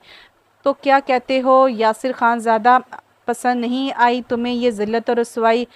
तभी अकब से जहांगीर की आवाज़ पर वहाँ मौजूद सारे नफूस ने एंट्रेंस की जानिब देखा। कौन हो तुम और अंदर कैसे आई? यासिर ने बिगड़ते हुए कहा। हाँ नहीं यासिर खान ज़्यादा इतना मत धाड़ो कि कहीं तुम्हें बोलने के भी काबिल ना रहो। राबिया बेगम और सहरिश सिचुएशन को समझने की कोशिश कर रही थी। सामने खड़े शख्स की वजह खूबसूरती हरगिज़ नज़रअंदाज कर जाने वाली ना थी और फिर इसके मुंह से अदा होने वाले अल्फाज किसी तूफ़ान का पता दे रहे थे। तुम क्या समझते हो तुम पाकिस्तान छोड़कर भाग जाओगे और अपने पीछे तमाम सबूत मिटाकर अपने आप को बचा लोगे? तुम बहुत गलत सोच तुम्हारी बहुत गलत सोच थी। जहांगीर जेब में हाथ डाले हमवार कदम चलता यास्र की जानिब आया। सर्द सांस खारिज करके बात जारी रखी। इंसान को तो धोखा दे सकते हो पर अल्लाह को कैसे दोगे? बोलो, किसी की इज्जत को अपने हवस का निशाना बनाकर तुम खुद ऐश की ज़िंदगी बसर करोगे और कोई तुमसे हिसाब लेने वाला ना होगा। यासिर की तो मानो काटो तो लहू नहीं, चेहरा लठे की माने सफ़ेद पड़ गया था। लेकिन कौन हो तुम? क्या कौन हो तुम? जहांगीर अब नवाज़, मलिक नवाज़ का पोता, नगीन का भतीजा। क्या नगीन का भतीजा? हाँ, क्यों, याद आया कुछ? तुम क्या समझते थे तुम गुनाह करोगे और छुपा लोगे? तुम शायद इस ज़ात को भूल गए थे जो अलीम है, इसके इंसाफ से कैसे बच पाओगे? मैंने ही तुम्हारी बेटी को अगवा करवाया था और चाहता तो इसकी भी इज्जत पामाल कर देता, लेकिन तुम जैसा भेड़िया नहीं हूँ। तुम्हारी बेटी आज भी वैसी ही है, बेदाग और पाकीज़ा, जैसे कि अगवा होने से पहले थी। हाँ, अलबत्ता अब वो मेरे निकाह में है और ये मत समझना कि मैं इसे आज़ाद कर दूंगा। ज़िंदगी भर वो मेरे नाम से जुड़ी रहेगी और तुम्हारी दहलीज पर पड़ी रहेगी और तुम इसे देख देख कर रोज़ जियोगे, रोज़ मरोगे। तुम होते कौन हो मुझे सज़ा देने वाले? हाँ बोलो, तुम खुदा हो? क्या क्या हो तुम? अपने आप को हर इल्ज़ाम से बरी ज़िम्मा करके तुम बच नहीं सकते?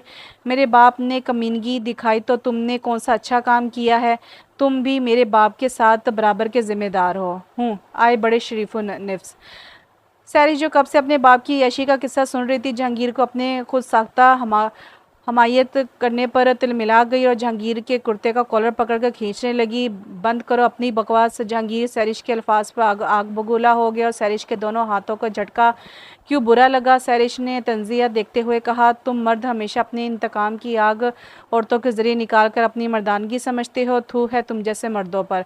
और तुम कितना मुझे तड़पाओगे? दिल की ठंडक होगी ना औरत की कम हिम्मती पर अपनी मर्दानगी जताकर। नफ़रत है मुझे अपने बाप समेत तुम जैसे मर्दों से, नफ़रत है, नफ़रत है। सैरिश के गले में चलाते चलाते खराशें पड़ चुकी थी और आंसू लड़खड़ा कर गालों पर बहने लगे थे। सैरिश ने एक नज़र सामने खड़ी माँ पर डाली, फिर एड़ियों के बल घूमकर दरवाजे की जानिब भागी और खानज़ादा हाउस से निकलती चली गई। अपने पीछे आवाज़ों की परवाह किए बगैर पैदल चलती हुई सड़क तक आ गई। इसे तो होश ही नहीं था कि कितनी देर हुई हाउस से निकले हुए और कहाँ जाना था कुछ नहीं पता, लेकिन इसे दोजख से कोसों दूर निकल जाना चाहती थी। हॉर्न की आवाज़ पर वो अपने ख्यालों से वापस आई। मुड़कर देखा तो जहांगीर गाड़ी में इसी का इंतज़ार कर रहा था। इसने जल्दी जल्दी कदम आगे बढ़ा दिए। क्या मसला है? चलो गाड़ी में चलकर बैठो। जहांगीर गाड़ी में से निकलकर इसके सामने खड़ा होकर झंझलाकर इसे बैठने को कहा। क्यों, फिर मेरा तमाशा बनाना बाकी है? सैरिश ने जहरखुंद लहजे में पूछा। जहांगीर ने इसका बाजू पकड़ा और खींचते हुए गाड़ी की तरफ लाया और सीट पर धकेल कर गाड़ी का दरवाज़ा बंद करके खुद गाड़ी में आ बैठा और गाड़ी स्टार्ट कर दी। तुम क्यों लाए हो मुझे? गाड़ी में नहीं जाऊंगी मैं, घर कहीं नहीं जाऊंगी। तुम मुझ पर और हुक्मरानी नहीं कर सकते। छोड़ो मेरा हाथ।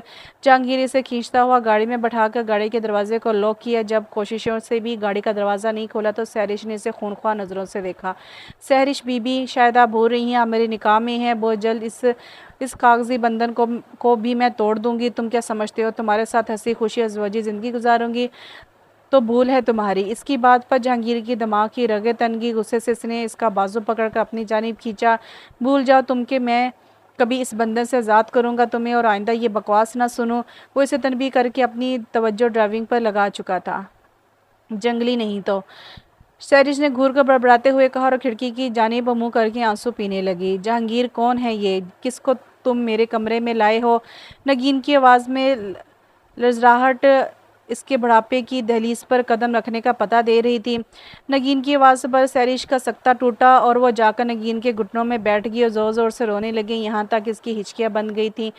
दिल था कि फिर भी सुकून नहीं पा रहा था। न जाने वह अपने हो जाने वाले नुकसान पर रो रही थी या नगीन के तय करदा सब्र की सीढ़ियों पर अफसोस कर रही थी। क्या हुआ बेटा, कौन हो तुम और क्यों रो रही हो? नगीन ने सवाल नज़रों से जहांगीर को देखा जो अभी वहीं दरवाजे के करीब खड़ा रह गया था। फिर लड़ते वजूद को दोनों हाथों से सहारा देकर बैठाया। मैं वो हूँ जिससे आपके भतीजे ने आपके साथ हो जाने वाले जुल्म का बदला लिया। आप में और मुझ में फ़र्क इतना है कि आपकी जिस्म और रूह पर दाग है जबकि मेरी रूह पर दाग लगा है। हम दोनों चलती फिरती लाशें हैं। हम दोनों के कसूरवार सिर्फ़ और सिर्फ मर्द ही हैं। ये क्या कह रही हो? कौन हो तुम? मैं यासिर खानज़ादा की बदनसीब बेटी हूँ। सरिश ने रोते हुए सर झुका लिए, जैसे सारा जुर्म इसी का हो। सालों पहले हवेली में जो क़यामत गुजरी थी, शायद इसके इंसाफ का दिन आज था। वो आंखें फाड़े अपने सामने अपने मुजरिम की बेटी का झुका हुआ सर देख रही थी। अपनी इल्तिजाएं, सिसकियां, रोना सब एक फ़िल्म की तरह इसकी जहन में आ गया था। इन्हें समझ नहीं आ रहा था कि रोए या हंसे। सालों पहले दिए जाने वाला ज़ख्म फिर से ताज़ा हो गई थी। आवाज़ इनकी आवाज़ इनकी बेआवाज़ आंसू बह रहे थे। इस लड़की को रोता सिसकता हुआ देखकर इन्हें अपना दुख याद आ गया था। वो भी तो ऐसे ही यासिर की मिन्नत समाजत कर रही थी। यासिर सामने खड़ा इनको यासिर लगा जहांगीर सामने खड़ा इनको यासिर लगा, जो आसा सा कदम बढ़ाता हुआ इनकी तरफ आ रहा था। करीम मत आना, तुमने मेरी ज़िंदगी तो बर्बाद कर दी, लेकिन मैं इसकी इज़्ज़त पर आँच नहीं आने दूंगी। नगीन इस ट्राई अंदाज में चीखी और दरो दीवार इसकी चीख से लर्ज उठे। जहांगीर जहाँ था वहीं बर्फ़ हो गए। इसे ज़मीन और आसमान घूमते हुए नजर आने लगे, कानों में जैसे किसी ने पिघला हुआ शीशा उंडेल दिया। नगीन ने सैरिश को अपनी गोश में किसी नन्ही सी जान की तरह समो लिया था, जैसे माँ अपना बच्चा छीन जाने के डर से अपने अंदर छुपा लेती है। नगीन को इतने साल किसी मुलाजिम ने बात करते हुए नहीं देखा था, और अब इनकी चीखें सुनकर बीजान व्हील चेयर पर नगीन के कमरे में आई। नगीन ने बीजान को देखा तो सैरिश को लिए लपक कर इनके पास गई। बीजान नहीं बीजान वो आ गया। नगीन इसी भयानक दिन में चली गई थी। सैरिश को अपना बच्चा समझकर छुपाया हुआ था, और वो इसी की तरह नहीं तो कभी जहांगीर को देख रही थी, जिसका चेहरा लट्ठे की माने सफ़ेद पड़ गया था। नगीन की हालत ख़राब होने लगी थी। बीजा ने इशारे से जहांगीर को जाने को कहा था। वो हारे हुए जवारी की तरह वहाँ से चला आया। नगीन को एक हफ़्ता लगा था वापस ज़िंदगी में लौटने का, और इस एक हफ़्ते में दो नफूस को अपने आप से नफ़रत हो गई थी। नगीन तो वापस आ गई थी, लेकिन इन दोनों को वापस आने में शायद अभी वक्त था। सैरिश को अपने बाप से नफ़रत सी महसूस हो गई थी। इसकी हवस ने एक जीते जाते वजूद को ज़िंदगी जीने वाली हंसमुख कलियों जैसी नगीन को रोन दिया था, जीने की रमक को फना कर दिया था। इसका दिल चाह रहा था कि अपने बाप का गिरेबान पकड़कर कहे कि क्या कसूर था इसका और मेरा। जहांगीर तो इस दिन के बाद से ही घर नहीं आया था। इसका दिल चाह रहा था कि खुदकुशी कर ले। इसे नगीन की आंखों की वहशत, डर, खौफ, नफरत बुलाए नहीं भूलती। बीजान के 1000 बार बुलाने पर वो आ गया था, और ख़ुद बीजान के घुटनों में सर दिए बैठा था। बीजान के समझाने पर आज वो हिम्मत करता हुआ नगीन के रूम में मौजूद था।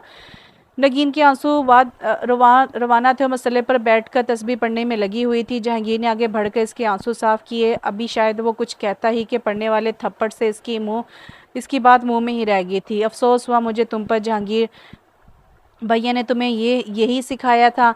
जहांगीर सर झुकाए, इन्हें पहली दफ़ा सुन रहा था, वरना वो इसकी बात का जवाब इशारों में ही देती थी। तुम में और यासिर में कोई फ़र्क नहीं रहा। बजाओ तुम यहाँ से, आइंदा मुझे अपनी शक्ल ना दिखाना। जहांगीर उल्टे का कदमों वापस लौट गया। कमरे में नगीन की दबी दबी सिसकियाँ गूंजने लगीं। नगीन इस वाक़े के बाद चलती फिरती लाश बन गई थी। कभी बैठे बैठे हंसने लगती तो कभी चीखों से पूरी हवेली गूंजती। ऐसे में इनको संभालने वाला वो ना समझ जहांगीर था, जिसने छोटे छोटे हाथों से अपने दादा और बाप को अलहद में उतारा था। जहाँ छोटी उम्र में इसके नातों कंधों पर जिम्मेदारी आयद हो गई थी, वहीं इसके कच्चे जहन में यासिर खानज़ादा की तरफ से नफ़रत पड़ रही थी, और इसी नफ़रत और गैरत ने इसे जहांगीर से यासिर बना दिया था। जहांगीर को अपने आप से नफ़रत होने लगी थी। इससे ये बात ही अंदर मार रही थी कि इसकी फूफो ने इसे यासिर से तशबीह दी है। इसका दिल चाह रहा था कि सारी दुनिया को आग लगा दे, तहस नहस कर दे, अपने वजूद समेत हर शय को। आंखें जैसे खुश्क हो गई थी। आंसू ने भी साथ छोड़ दिया था। हर वक्त रोने की वजह से इसकी आंखों के नीचे स्याह हल्के पड़ गए थे। आंखें रो रो कर सुर्ख हो गई थी।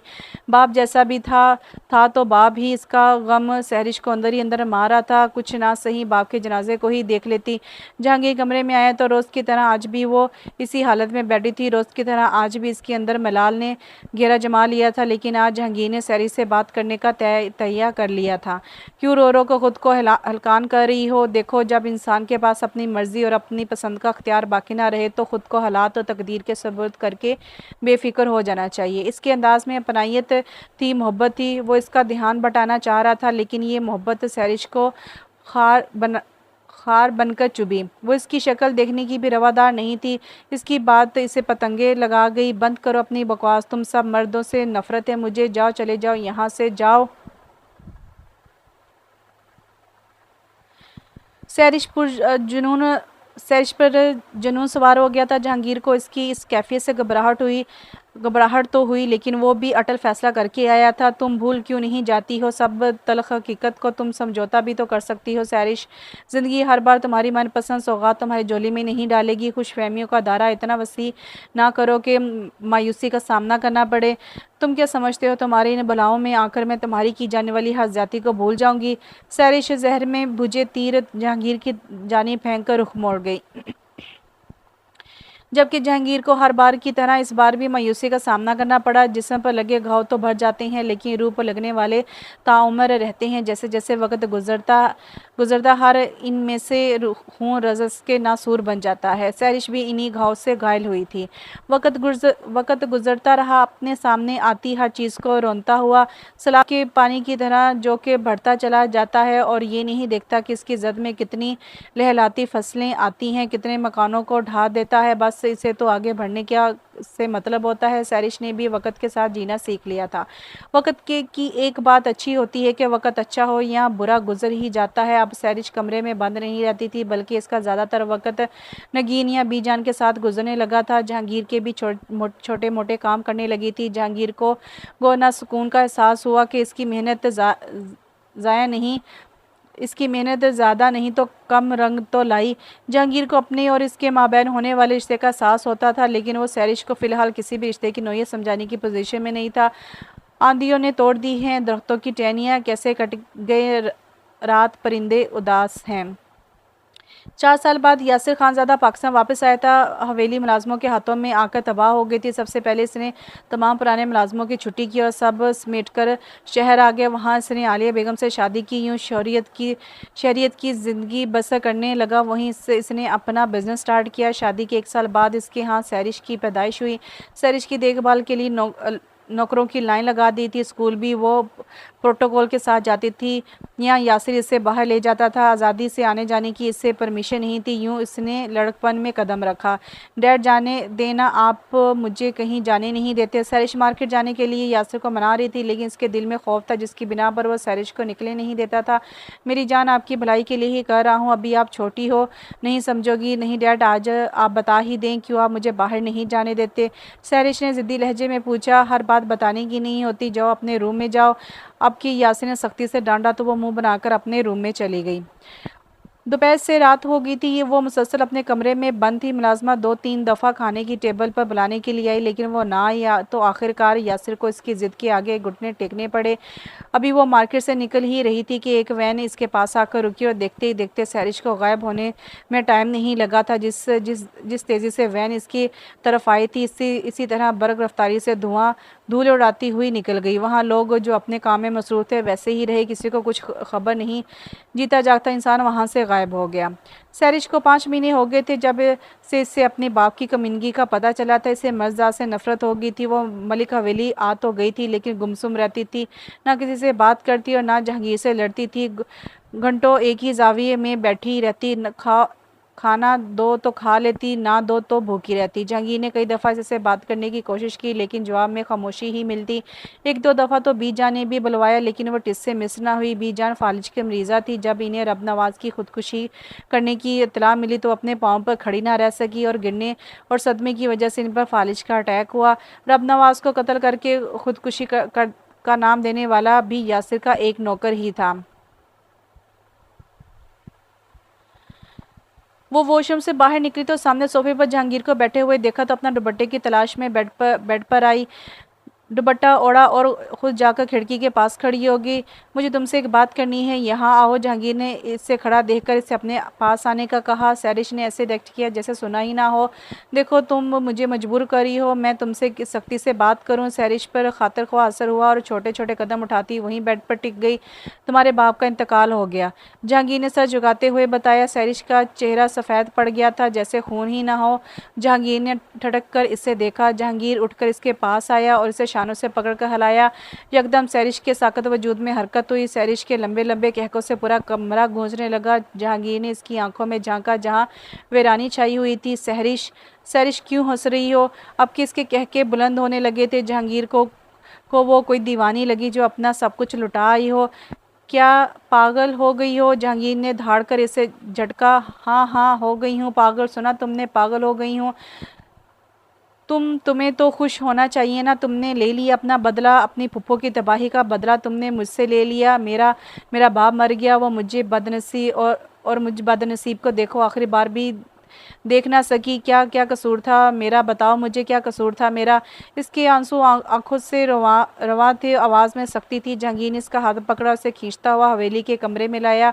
कमरे में घुप अंधेरा था। जहांगीर ने लाइट जलाई। कमरा बिल्कुल साफ सुथरा था लेकिन सादा था। कोने पर जाए नमाज पर एक खातून तस्बीह पढ़ रही थी। लाइट जलने पर इस खातून के साकिन वजूद में जनिश हुई और आंखें बामुश्किल खोलने की कोशिश कर रही थी। इनका क्या कसूर था, बोलो क्या कसूर था इनका? तुम्हारा बाप तो चला गया इस दुनिया से, लेकिन इनके इंसाफ का क्या, बोलो। सैरिश रोना भूल कर फटी आंखों से नागिन को देख रही थी। नूर ही नूर था इनके चेहरे पर, शफाफ शफाफ चेहरा चादर के आते में किसी चांद की मानिंद लग रहा था। दिसंबर के शुरू के दिन थे। सारा दिन सर्द हवाएं चलती रही थी। फिजा में तैरता कहरा मौसम की शिद्दतों का गवारा था। इस हिसाब से सर्द और बर्फीली थी। बाहर हवाओं के चक्कर चल रहे थे। यख बस्ता हवाएं दरख्तों के पत्तों को भी थरा देती थीं। बेड पर कंफर्ट ओढ़े सुकड़ी समेटी लेटी थी, लेकिन जिस्म ठंडक के बायस सकड़ा हुआ था। इसने आंखों से बाजू हटाकर देखा। आतिशदान रोशन था और कमरे में मौजूद मिले जुले अंधेरे में नारंगी रोशनी का आतिशदान ख्वाबनाक तासुर मालूम हो रहा था। जहांगीर को कमरे में आते देखकर सैरिश ने कंफर्ट मुंह तक खींच लिया था। अभी तक खफा हो मुझसे। जहांगीर ने इसके बराबर में बैठते हुए इसके सफ़ेद मोमी हाथों को थाम लिया। मुझे कोई ज़रूरत नहीं है ऐसे वैसों से खफा होने की। सैरिश ने नहायती तनफ़्फ़ुस से इसका हाथ झड़का। कोई तो ऐसा दिन भी आएगा इन बेकल दिनों में जब तुम मुझे देखकर मुस्कुराओगी। जहांगीर ने पुरुमीद नज़रों से इसे तका। हसरत ही रह जाएगी इंशाल्लाह। वो इतनी चिड़ी थी कि बेसाख्ता चीख पड़ी। बीजान के समझाने का ही असर था कि वो दोनों मुश्तरका कमरे में क़याम पज़ीर थे। यूं भी सैरिश ने समझौता करना सीख लिया था। आज बड़े दिनों बाद जहांगीर और सैरिश बीजान के रूम में एक साथ मौजूद थे। हल्की फुल्की गपशप के साथ चाय से लुत्फ़अंदोज़ हो रहे थे। आसमान पर काली घटाओं ने डेरा जमाया हुआ था। ठंडी ठंडी हवा खिड़की से आते हुए भली लग रही थी। जहांगीर, हमने सोचा है क्यों ना अब तुम दोनों का वलीमा कर लो, कुछ रिश्तेदारों को भी मदऊ कर लेंगे। अब इस रिश्ते की हकीकत सबको बता देनी चाहिए। बीजान की बात पर जहांगीर ने मायने खेजी से सैरिश को देखा, जो शायद कहीं और ही गुम थी। ये इसकी नज़रों की तपिश ही थी जो वो ख्यालों की दुनिया से बाहर आई और जहांगीर को अपनी तरफ देखता पाकर नज़रों का जाविया बदल दिया। जवाब नहीं दिया। तुम दोनों ने मेरी बात का? आपके बीजान ने ऐनक आंखों के ऐन सामने करके दोनों को गौर से देखा, जिसे इनके तासुरात नोट कर रही हो। बीजान, बिल्कुल जैसा आप मुनासिब समझे, हम राज़ी हैं। जहांगीर ने गड़बड़ाते हुए कहा। हाँ हाँ सब जानती हूँ मैं। निकाह तो मुझसे पूछकर ही किया था ना, आया बड़ा। बीजान ने तंज़ी अंदाज में जहांगीर को एक धप लगाई। जिसका निकाह था इससे नहीं पूछा गया तो आप तो फिर बहुत दूर हैं। ना चाहते हुए भी सैरिश ने तनफ़्फ़ुर से कहा और कमरे से निकल गई। जबकि जहांगीर ने नदामत से सर झुका दिया था। बीजान अभी तक सैरिश की बातों पर गौर कर रही थी। बेटा कितने ख़राब हो गए तुम्हारे बाल, हैं तो माशाल्लाह बहुत लंबे, लेकिन अगर ख्याल नहीं रखोगी तो और ज़्यादा ख़राब हो जाएंगे। आज बीजान सैरिश के सर में तेल की मालिश कर रही थी। बीजान, आप बहुत अच्छी हैं। इतना ख्याल तो मेरी सगी माँ ने मेरा नहीं रखा जितना आप रख रही हैं। आप ना होती तो शायद मैं कब की मर जाती। ना बेटा ऐसे नहीं कहते, अल्लाह नाराज़ होता है। जहांगीर, जो अपनी धुन में उंगली में गाड़ी की चाबी घुमाता अंदर आ रहा था, सैरिश को बीजान के घुटनों में सर दिए बैठे देखकर खुशगवार हैरत हुई। बीजान, आप तो मुझे भूल ही गई हैं, आपका कोई बेटा भी है। जहांगीर ने दिल ही दिल में सैरिश के लंबे और घने बालों को पसंदीदा निगाहों से देखा। मैं क्यों भूलूंगी, तुम्हारे पास ही टाइम नहीं है, मजाल है जो अपनी माँ का हाल हवाला पूछ लो। बीजान ने जहांगीर पर चढ़ाई कर दी। सैरिश की दबी दबी हंसी देकर जहांगीर का मुंह बन गया और खसकाने लगा। आपको पता तो है मैं कितना बिजी रहता हूँ, फिर भी आप मुझे ही डांटती हैं। जहांगीर के लहजे में खौफगी का नासर शामिल था। सैरिश उठकर कमरे में चली गई तो जहांगीर ने इसकी जगह संभाल ली। हाँ मेरा बच्चा बहुत मेहनती है, कम उम्री में ही नाजुक कंधों पर बोझ उठा लिया था। अल्लाह तुझे दो जग की खुशियाँ दे, आमीन। बीजान ने ममता भरे लहजे में कहते हुए जहांगीर का माथा चूम लिया था। तुम्हें बड़ी हंसी आ रही थी। जहांगीर ने इसे आईने के सामने खड़े पाकर कहा। क्यों, इस पर भी पाबंदी है? आईने में नजर आने वाले जहांगीर के अक्स को घूरा और इसके पास से गुजर कर जाने लगी कि जहांगीर ने इसकी कलाई थाम ली। ये क्या बदतमीज़ी है, हाथ छोड़ो, मेरा बदतमीज़ी ही समझ लो, मैं तो नहीं छोड़ने वाला, करना है जो कर लो। जहांगीर ने रटाई से इसकी चमकदार आंखों में देखते हुए कहा, तुम कुछ ज़्यादा ही अपनी लिमिट क्रॉस नहीं करने लगे हो, मैं कहती हूँ हाथ छोड़ो। ना ना, तुम नहीं, आप। जहांगीर ने इसकी कलाई पर अपनी गिरफ्त और मजबूत कर दी। सैरिश ने जोर लगाकर अपनी कलाई छुड़ाई और दोनों हाथ का दबाव इसके सीने पर डालकर दूर धकेला और खुद वॉशरूम में घुस गई। जहांगीर ने गुस्से में जोरदार ठोकर टेबल को मारी और कमरे से चला गया। वो हर दफ़ा इसके सामने बेबस हो जाता था। जब भी इसकी आंखों में देखता तो बीते दिनों की कहानी याद आ जाती। इसकी आंखों में दर्द आज भी हलकोरे लेता है। इसने वक़्त के साथ चलना तो सीख लिया था, लेकिन गुजरते वक़्तों की अजियत को नहीं बुला सकी थी।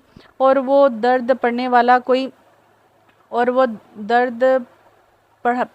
कोई नहीं, बल्कि दर्द देने वाला ही था, लेकिन मजबूर और बेबस। जब वो वॉशरूम से बाहर निकली तो मुलाजमा इसे बीजा का पैगाम देकर चली गई और कमरे की हालत पर गौर करने लगी जो जहांगीर करके गया था। ओह, और तो कोई काम नहीं, बस हर चीज़ को अपनी इजारादारी समझते हैं, लेकिन मैं कोई चीज़ नहीं। वो बड़बड़ाते हुए कमरा समेटने लगी। ध्यान कहीं और होने की वजह से मेज़ का टूटने वाला शीशा इसकी हथेली पर लग गया था। उफ, तकलीफ से इसके आंसू निकल गए थे। जहांगीर पलटकर कमरे में आने लगा था। सैरिश को अपना हाथ पकड़ते रोता देखकर इसके पास चला आया। ये क्या कर लिया, दिखाओ इधर। सैरिश ने चुपचाप अपना हाथ इसके सामने कर दिया। जहांगीर इसकी पट्टी करके अपनी फाइल उठाकर कमरे से निकल गया। मैं इस शख्स को इतना नफरत से धुतकारती हूँ, फिर भी ये हर दफ़ा तकलीफ में मेरे साथ खड़ा होता है। इसने तो वही किया जो इसे ठीक लगा, जो मेरी किस्मत में लिखा था वो तो हो ही गया। इतने दिनों में पहली बार सैरिश ने जहांगीर के लिए मुस्बत सोचा था। ये शायद जहांगीर की खुलूस लगन थी जो सैरिश की नफरत को कम करने लगी थी।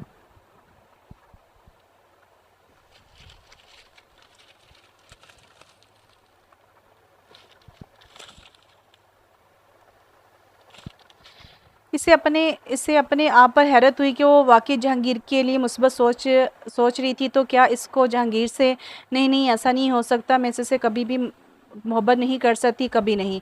वो तैयार होकर नीचे आई तो जहांगीर इसके इंतज़ार में इधर उधर चक्कर लगा रहा था। इसे देखकर वो शौक सा रह गया। एयरलाइन फ्रॉक और चूड़ीदार पजामे में इस पर हल्का मेकअप किए वो गुड़िया ही लग रही थी। जहांगीर ने इसे कभी इस हुलिये में नहीं देखा था। वो बगैर मेकअप में भी हसीन लगती थी। अब तो हुस्न दो आतिशा हो गया था। वो बिना पलके चिपकाए से तके जा रहा था। जहांगीर की गर्म नज़रों से इसका चेहरा सुर्खी माइल हो गया था। वो कंफ्यूज होने लगी तो घबरा कर बोली, चले, देर हो रही है। हाँ चलो। वो गड़बड़ाया और गाड़ी की जानिब चला गया। सैरिश इसके पीछे कदम मिलाती हुई चल दी। बीजा ने ही इसे बताया था कि जहांगीर के एक दोस्त का वलीमा था। वो इसके साथ बिजनेस में डील भी कर चुका था, तो बीजा ने इसे जहांगीर के साथ जाने का कहा था। बहुत प्यारी लग रही हो, जहांगीर ने सामने मिरर में देखते हुए कहा। सैरिश ने मुंह खिड़की की जानिब मोड़ लिया था। गाड़ी सिग्नल पर रुकते ही एक बच्चा हाथ में गजरे लिए गाड़ी के करीब आया। साहब जी ये गजरे ले लो, बेगम साहबा के हाथ में बहुत अच्छे लगेंगे, ले लो साहब जी। जहांगीर ने इस बच्चे से गजरे लिए और 500 के कई नोट इसको बच्चे को थमा दिए। साहब जी, ये इतने के नहीं हैं। बच्चे ने घबराते हुए पैसे वापस करने चाहे, लेकिन जहांगीर ने इसे हाथ के इशारे से रोक दिया और सिग्नल खुलते ही गाड़ी भगा ली। ये सब सैरिश ने भी देखा था। इसके दिल ने इस बात को सराहा था। वाकई ये बंदा एहसास दिल भी रखता है। जहांगीर ने इसकी गोद में गजरे रख दिए। मैं इसका क्या करूं? सैरिश ने सवालिया आंखों से पूछा। चाहो तो फेंक दो, चाहो तो पहन लो, जहांगीर ने बेनियाजी से कहते हुए मोड़ काटा था। सैरिश ने गजरे उठाकर हाथों में पहन लिए थे। जहांगीर के ज़ेरिक निगाहों ने ये मंजर देखा था और दिल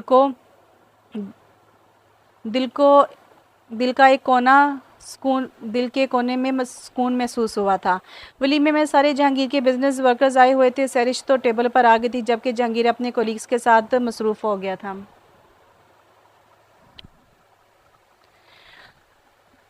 वहाँ आकर सैरिश को बोरियत महसूस हो रही थी। जब इधर उधर नज़र दौड़ाती हुई एक मंजर पर टिक गई। जहांगीर किसी लड़की के साथ हंस कर बातें कर रहा था। वो लड़की कभी इसका हाथ पकड़ती तो कभी डटाई से कंधे पर हाथ रखती। इस मंजर ने सैरिश के दिल में हलचल सी मचा दी और इसे नहीं पता कब इसने खाना खाया और कब घर आई। बस वो एक मंजर इसके ज़हन में नक्श हो गया था। कमरे में आकर इसने बेदर्दी से पहने हुए गजरों को नोच कर उतारा था। जहांगीर इसके बिल्कुल पीछे आकर खड़ा हो गया था और इसको दोनों हाथों से थाम कर इसका रुख अपनी जानिब किया। दूर रहो जिससे घटिया इंसान।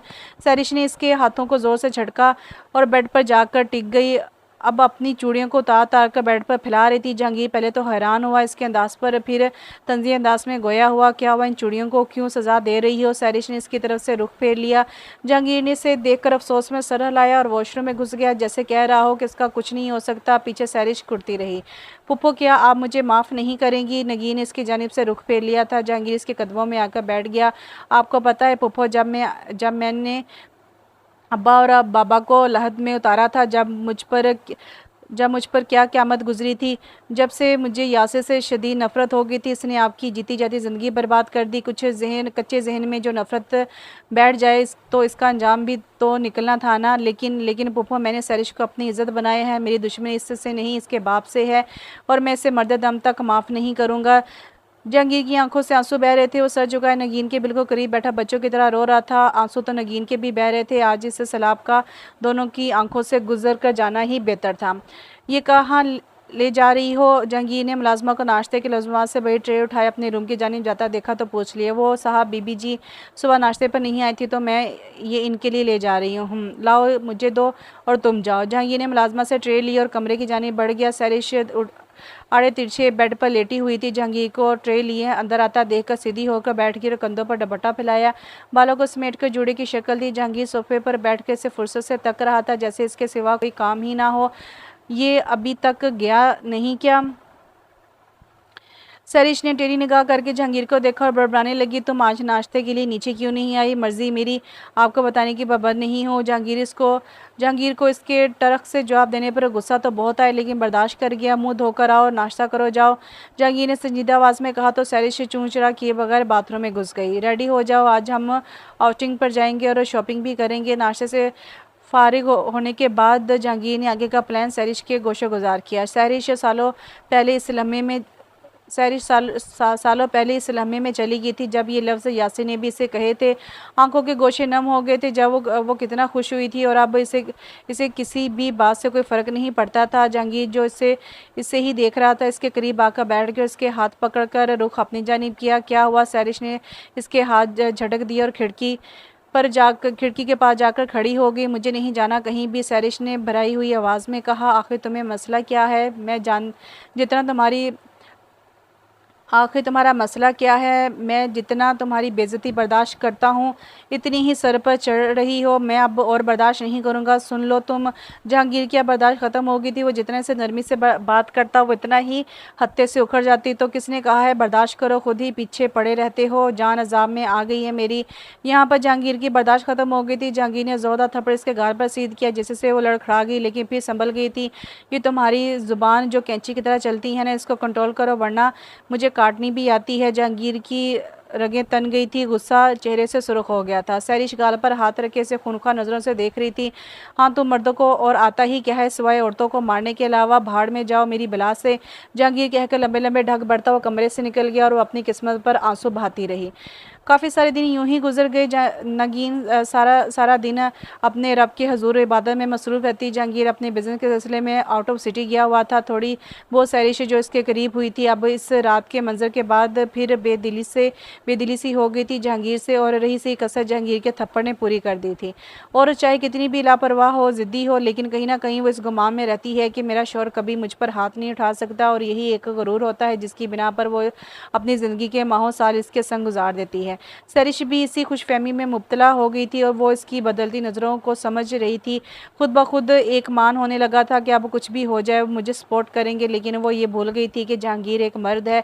सैरिश इस वक्त खुद ज़िद का शिकार हो गई थी। वो जहांगीर को जिम्मेदार ठहरा रही थी, लेकिन इसको एक मोम सी उम्मीद भी थी कि वो आएगा इसके पास अपने रवैये की माजरत करने, लेकिन इसकी ये उम्मीद इस वक्त दम तोड़ गई जब इसके पूछने पर मुलाज़िम बताया कि वो बिज़नेस के सिलसिले में गया हुआ है। ना सैरिश ने खुद रब्ता किया और ना जहांगीर ने ज़रूरत महसूस की। जहांगीर थक गया था, इसे मनाते मनाते आखिर इंसान था। कभी तो इसको सैरिश के रवैये से दिल बर्दाश्ता होना था। खिड़की में खड़े वो सिगरेट पर सिगरेट फूंक रहा था। सोचते सोचते जब थक गया तो इसके दिल में मोहम सा एहसास जागा। इस एहसास के तहत इसने 15 दिन बाद इसको कॉल करने का सोचा। वो जो अपने जहन में जहांगीर के ख़िलाफ़ सोच रही थी कि कहीं दूर से इससे मोबाइल की रिंग टून की आवाज़ आई। पहले तो इसने नज़रअंदाज कर दिया, लेकिन मुसलसल बेल होने पर इसने तकिया हटाकर देखा, फिर साइड टेबल की दराज खोली तो सामने पड़े सेल फ़ोन की आवाज़ अब मद्धम हो गई थी। अलबत्ता स्क्रीन की लाइट अभी भी रोशन थी। पहले तो उसे हैरत हुई ये किसका मोबाइल है, क्योंकि जहांगीर के मोबाइल का इससे पता था। जब कॉल दोबारा आने लगी तो उसने रिसीव किया। अस्सलाम वालेकुम, कैसी हो? जहांगीर की आवाज़ पर इसके दिल को सुकून महसूस हुआ। इसका दिल चाहा कि वो इसकी आवाज़ सुनती ही रहे। इस वक्त वो सब भूल गई थी। इसे याद था तो ये कि कितने दिनों बाद इसकी आवाज़ सुन रही थी। क्या बात नहीं करोगी? कमाल का यकीन था इससे कि वो इसकी आवाज़ सुन रही है। ये कैसे यकीन था? मोहब्बत का। मोहब्बत, हाँ मोहब्बत, मोहब्बत ही तो हो गई थी इसे सहरिश से। ज़रूरी तो नहीं कि अहदो पैमा के बाद ही मोहब्बत हो। मोहब्बत तो वो एहसास है जो अचानक से दिल में पैदा हो जाता है और आहिस्ता आहिस्ता इसकी जड़ें मजबूत से मजबूत तर होती होती चली जाती हैं, दिल की मसनद पर काबिज़ हो जाती हैं। मोहब्बत में महबूब की हर अदा अजीज़ होती है। जहांगीर को यकीन था कि वो कॉल पिक करेगी और इस यकीन का नाम ही मोहब्बत है। मैं ठीक हूँ, आप कैसे हैं? जहांगीर का दर्द इसकी आवाज़ सुनकर ख़त्म हो गया। इसका मूड खुद ब खुद खुशगवार हो गया। शायद ये पहली दफ़ा सहरिश ने इससे नरम लहजे में बात की थी। मैं बहुत अच्छा हूँ, तुम्हें तो पता होगा। जहांगीर के लहजे में शोखी और शरारत दर आई थी। सहरिश ने अहंकारा भरा। काफ़ी देर दोनों एक दूसरे की सांसों की तसलसल को सुनते रहे। कहने को कुछ था ही नहीं। सहरिश ने कॉल काट दी थी। दोनों के लिए शायद ये सुकून की रात थी, हर फिक्र से आज़ाद। रात का पता नहीं कौन सा पहर था जब कहीं दूर से दरवाज़ा खटखटाने की आवाज़ आ रही थी। आवाज़ें तेज़ हुई तो सहरिश हड़बड़ा कर उठे बैठी तो पता चला दरवाजे के उस पार कोई दरवाज़ा बजा रहा है। इसने आंखों को बामुश्किल खोला, दरवाजे के पास की। जहांगीर ने कमरे में कदम रखा तो नाइट बल्ब की मदम सी रोशनी पूरे कमरे में फैली हुई थी। सहरिश ब्लैक सूट में बंद होती आंखों को खोलने की कोशिश में लगी हुई इसे टकर टकर देख रही थी या समझने की कोशिश कर रही थी कि वाकई वही है या फिर ख्वाब। जहांगीर से दरवाजे के सामने से आता हुआ हटता हुआ अंदर आया और लाइट रोशन की। आप अभी कैसे आए? आप तो गए हुए थे ना? क्यों भाई, मैं नहीं आ सकता क्या? जहांगीर ने सोफे पर बैठते हुए अपने जूते और मोजे उतारे। नहीं, मैंने ये नहीं कहा। सहरिश ने आगे बढ़कर पानी का गिलास उठाया और जहांगीर के आगे कर दिया। जहांगीर ने गिलास लेते हुए इसका जायज़ा लिया। बाल पुष्ट पर बिखरे हुए थे। कच्ची नींद से बेदार होने के तहत आंखों में लाल लाल लाइनें नमूदार हो गई थी। सॉरी यार, मैंने तुम्हें जगा दिया। असल में मेरे पास चाबी नहीं थी रूम की, मैं यहीं भूल गया था। तुम सो जाओ। आप खाना खाएंगे? सहरिश ने इसकी भूख के ख्याल से पूछ लिया था। नहीं, मैं रास्ते में खा लिया था। वैसे आज तो तुम पक्की बीवी लग रही हो, कहीं मैं ख्वाब तो नहीं देख रहा? वो ज़रा चुटकी तो काटना। जहांगीर ने अपना हाथ आगे आगे कर दिया। सहरिश ने इसकी चुटकी काटी। जहांगीर की चीख निकल गई। ये तुमने चुटकी काटी या नाखून गाड़े हैं? जहांगीर ने बाजू सलाते हुए इसे घूरी से नवाजा। आप ही ने तो कहा था कि चुटकी काटो। सहरिश ने मासूमियत की हद करते हुए आंखें पटपटाई। अच्छा इधर आओ। जहांगीर ने खींच के इसे अपने साथ बैठा लिया। मेरी याद आई कि नहीं? नहीं, सहरिश ने साफ झूठ कहा, वरना सारा दिन तो वो इसे ही सोच रही थी। अच्छा आंखों में देखकर ज़रा बताओ। सहरिश इसकी आंखों में ज़्यादा देर ना देख सकी और पलकें झुका ली। जहांगीर का जानदार कहका फ़िज़ा में बुलंद हुआ। खिड़की के उस पार दो फलक पर तारे अपनी पूरी आबोताब के साथ जगमगा रहे थे। सहरिश की सारी तलखियों को जहांगीर की मोहब्बत ने मिटा दिया था। बहुत सालों बाद सहरिश को सुकून की नींद बहुत सालों बाद सहरिश सुकून की नींद सोई थी और इसी हिसाब से इसकी सुबह भी मीठी मीठी सी थी। ज़रूरी नहीं ज़िंदगी सिर्फ दर्द ही नहीं देती बल्कि इस दर्द पर मरहम भी रखती है। बस इसको जीने का हौसला होना चाहिए। बेटा आज तुम दोनों मार्केट चले जाओ, वलीमा भी करना है या नहीं? बीजान ने जहांगीर को कहा जो रिमोट हाथ में ली चैनल सर्च कर रहा था। बीजान, मेरा जाना ज़रूरी है क्या? जहांगीर ने झंझलाते हुए पूछा। नहीं बेटा, दूल्हा तो मुझे बनना है। बीजान की बात पर जहांगीर ने कहका लगाया। चल चल जा जल्दी से, इस बच्ची को भी लेकर नहीं गया, इस बहाने बच्ची का दिल भी बहल जाएगा। बच्ची कौन? जहांगीर ने पुतलियां सुकेड़ कर पूछा। अरे अबे, आय हाय, क्या पगला गया है अपनी सहरिश? और कौन? लाहौर वाला बीजान, वो बच्ची कहाँ से? मुझसे पूछें क्या है वो? क्या बड़बड़ा रहा है? ऊंचा बोल ना। नहीं कुछ नहीं। जहांगीर ने चुप रहने में ही आफिया जानी। लो आ गई आपकी बच्ची, पूछ लें इससे जाएगी या नहीं? सहरिश को आते देखकर जहांगीर ने बीजान को मुखातिब किया। तुम दोनों ऐसा करो, अभी मार्केट चले जाओ, जो लेना है ले आना। बीच में एक दिन तो रह गया है। किस सिलसिले में बीजान? सहरिश ने नासमझी से पूछा। लो भला, तुम्हारा वलीमा है क्या? जहांगीर ने नहीं बताया। बीजान ने जहांगीर को कड़े तेवरों से गोरा बताया था। क्यों नहीं बताया? बीजान, बताया था ना। जहांगीर ने सहरिश को सख्त नज़रों से देखा। जी बताया था, मेरे ज़हन में नहीं रहा। सहरिश ने घबरा कर जल्दी जल्दी कहा। अब वो इन्हें क्या बताती कि इतनी बात ना होने के बराबर, इतने दिनों से बात ना होने के बराबर थी। अब दोनों में अभी अभी बीच में इन अनदेखी अजनबियत की दीवार हाइल थी। पल में माशा और पल में तोले वाली कैफियत थी। दोनों के दुकानों के चक्कर काटते हुए इन्हें 2 घंटे हो गए थे, लेकिन सैरिश को ब्राइडल ड्रेस पसंद नहीं आ रहा था। जो जहांगीर को अच्छा लगता वो सैरिश को पसंद नहीं आता। जहांगीर को वैसे ही उलझन होती थी इन सब चीज़ों से, ऊपर से सैरिश को कुछ पसंद नहीं आ रहा था। जहांगीर का गुस्सा सवा नेज़े पर पहुंच गया। अगर तुम 15 मिनट में कोई ड्रेस पसंद नहीं किया ना तो मैं तुम्हें दुकान से उठाकर बाहर फेंक दूंगा। जहांगीर सैरिश के कान में कराया। दुकान के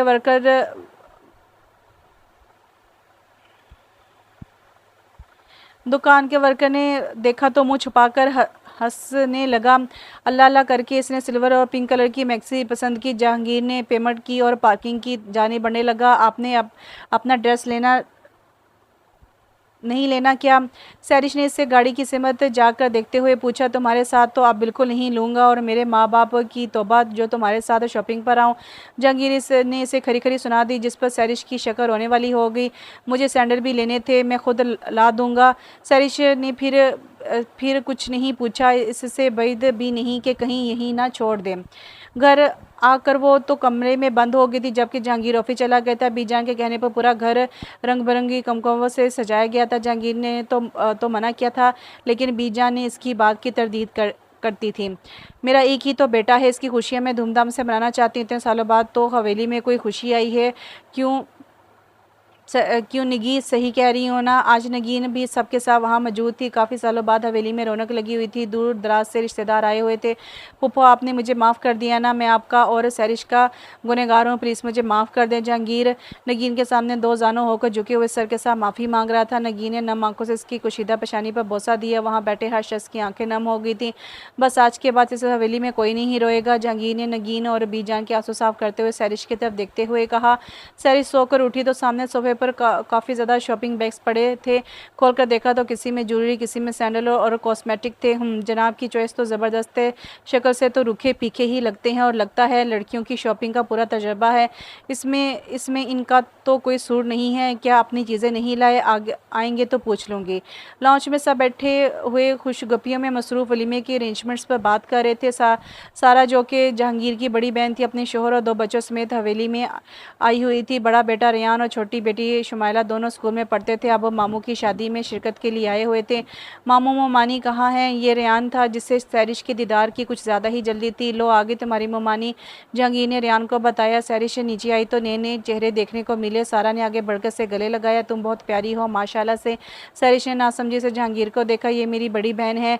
जहांगीर ने इसकी स्वानक निगाहों को समझ लिया था, जब इसकी मुश्किल आसान कर दी। माशाल्लाह चाँद सूरज की जोड़ी लग रही है। सारा ने सैरिश का हाथ पकड़कर जहांगीर के बराबर में बैठाते हुए बुलाई ली। आखिर पसंद किसकी है? जहांगीर ने कॉलर खड़े करके फ़ख्र से कहा, जिससे पता ही नहीं कितनी मोहब्बत की शादी हो। सैरिश ने इसे देखा तो जहांगीर ने शौकी शरारत से इसका हाथ थाम लिया। इसने घबरा कर छुड़ाना चाहा तो जहांगीर ने अपनी गिरफ्त मजबूत कर ली। तुम दोनों ने अपनी शॉपिंग कर ली? जी बीबी जान, सैरिश ने हाथ छुड़ाते हुए बताया। आइए सारा आपी, मैं आपको शॉपिंग दिखाती हूँ। सैरिश ने जान छुड़ाने के लिए वहाँ से उठने में ही आफे जानी। चलो। जहांगीर ने सैरिश को घूरा, जबकि सैरिश नज़रअंदाज करती हुई सीढ़ियाँ चढ़ने लगी।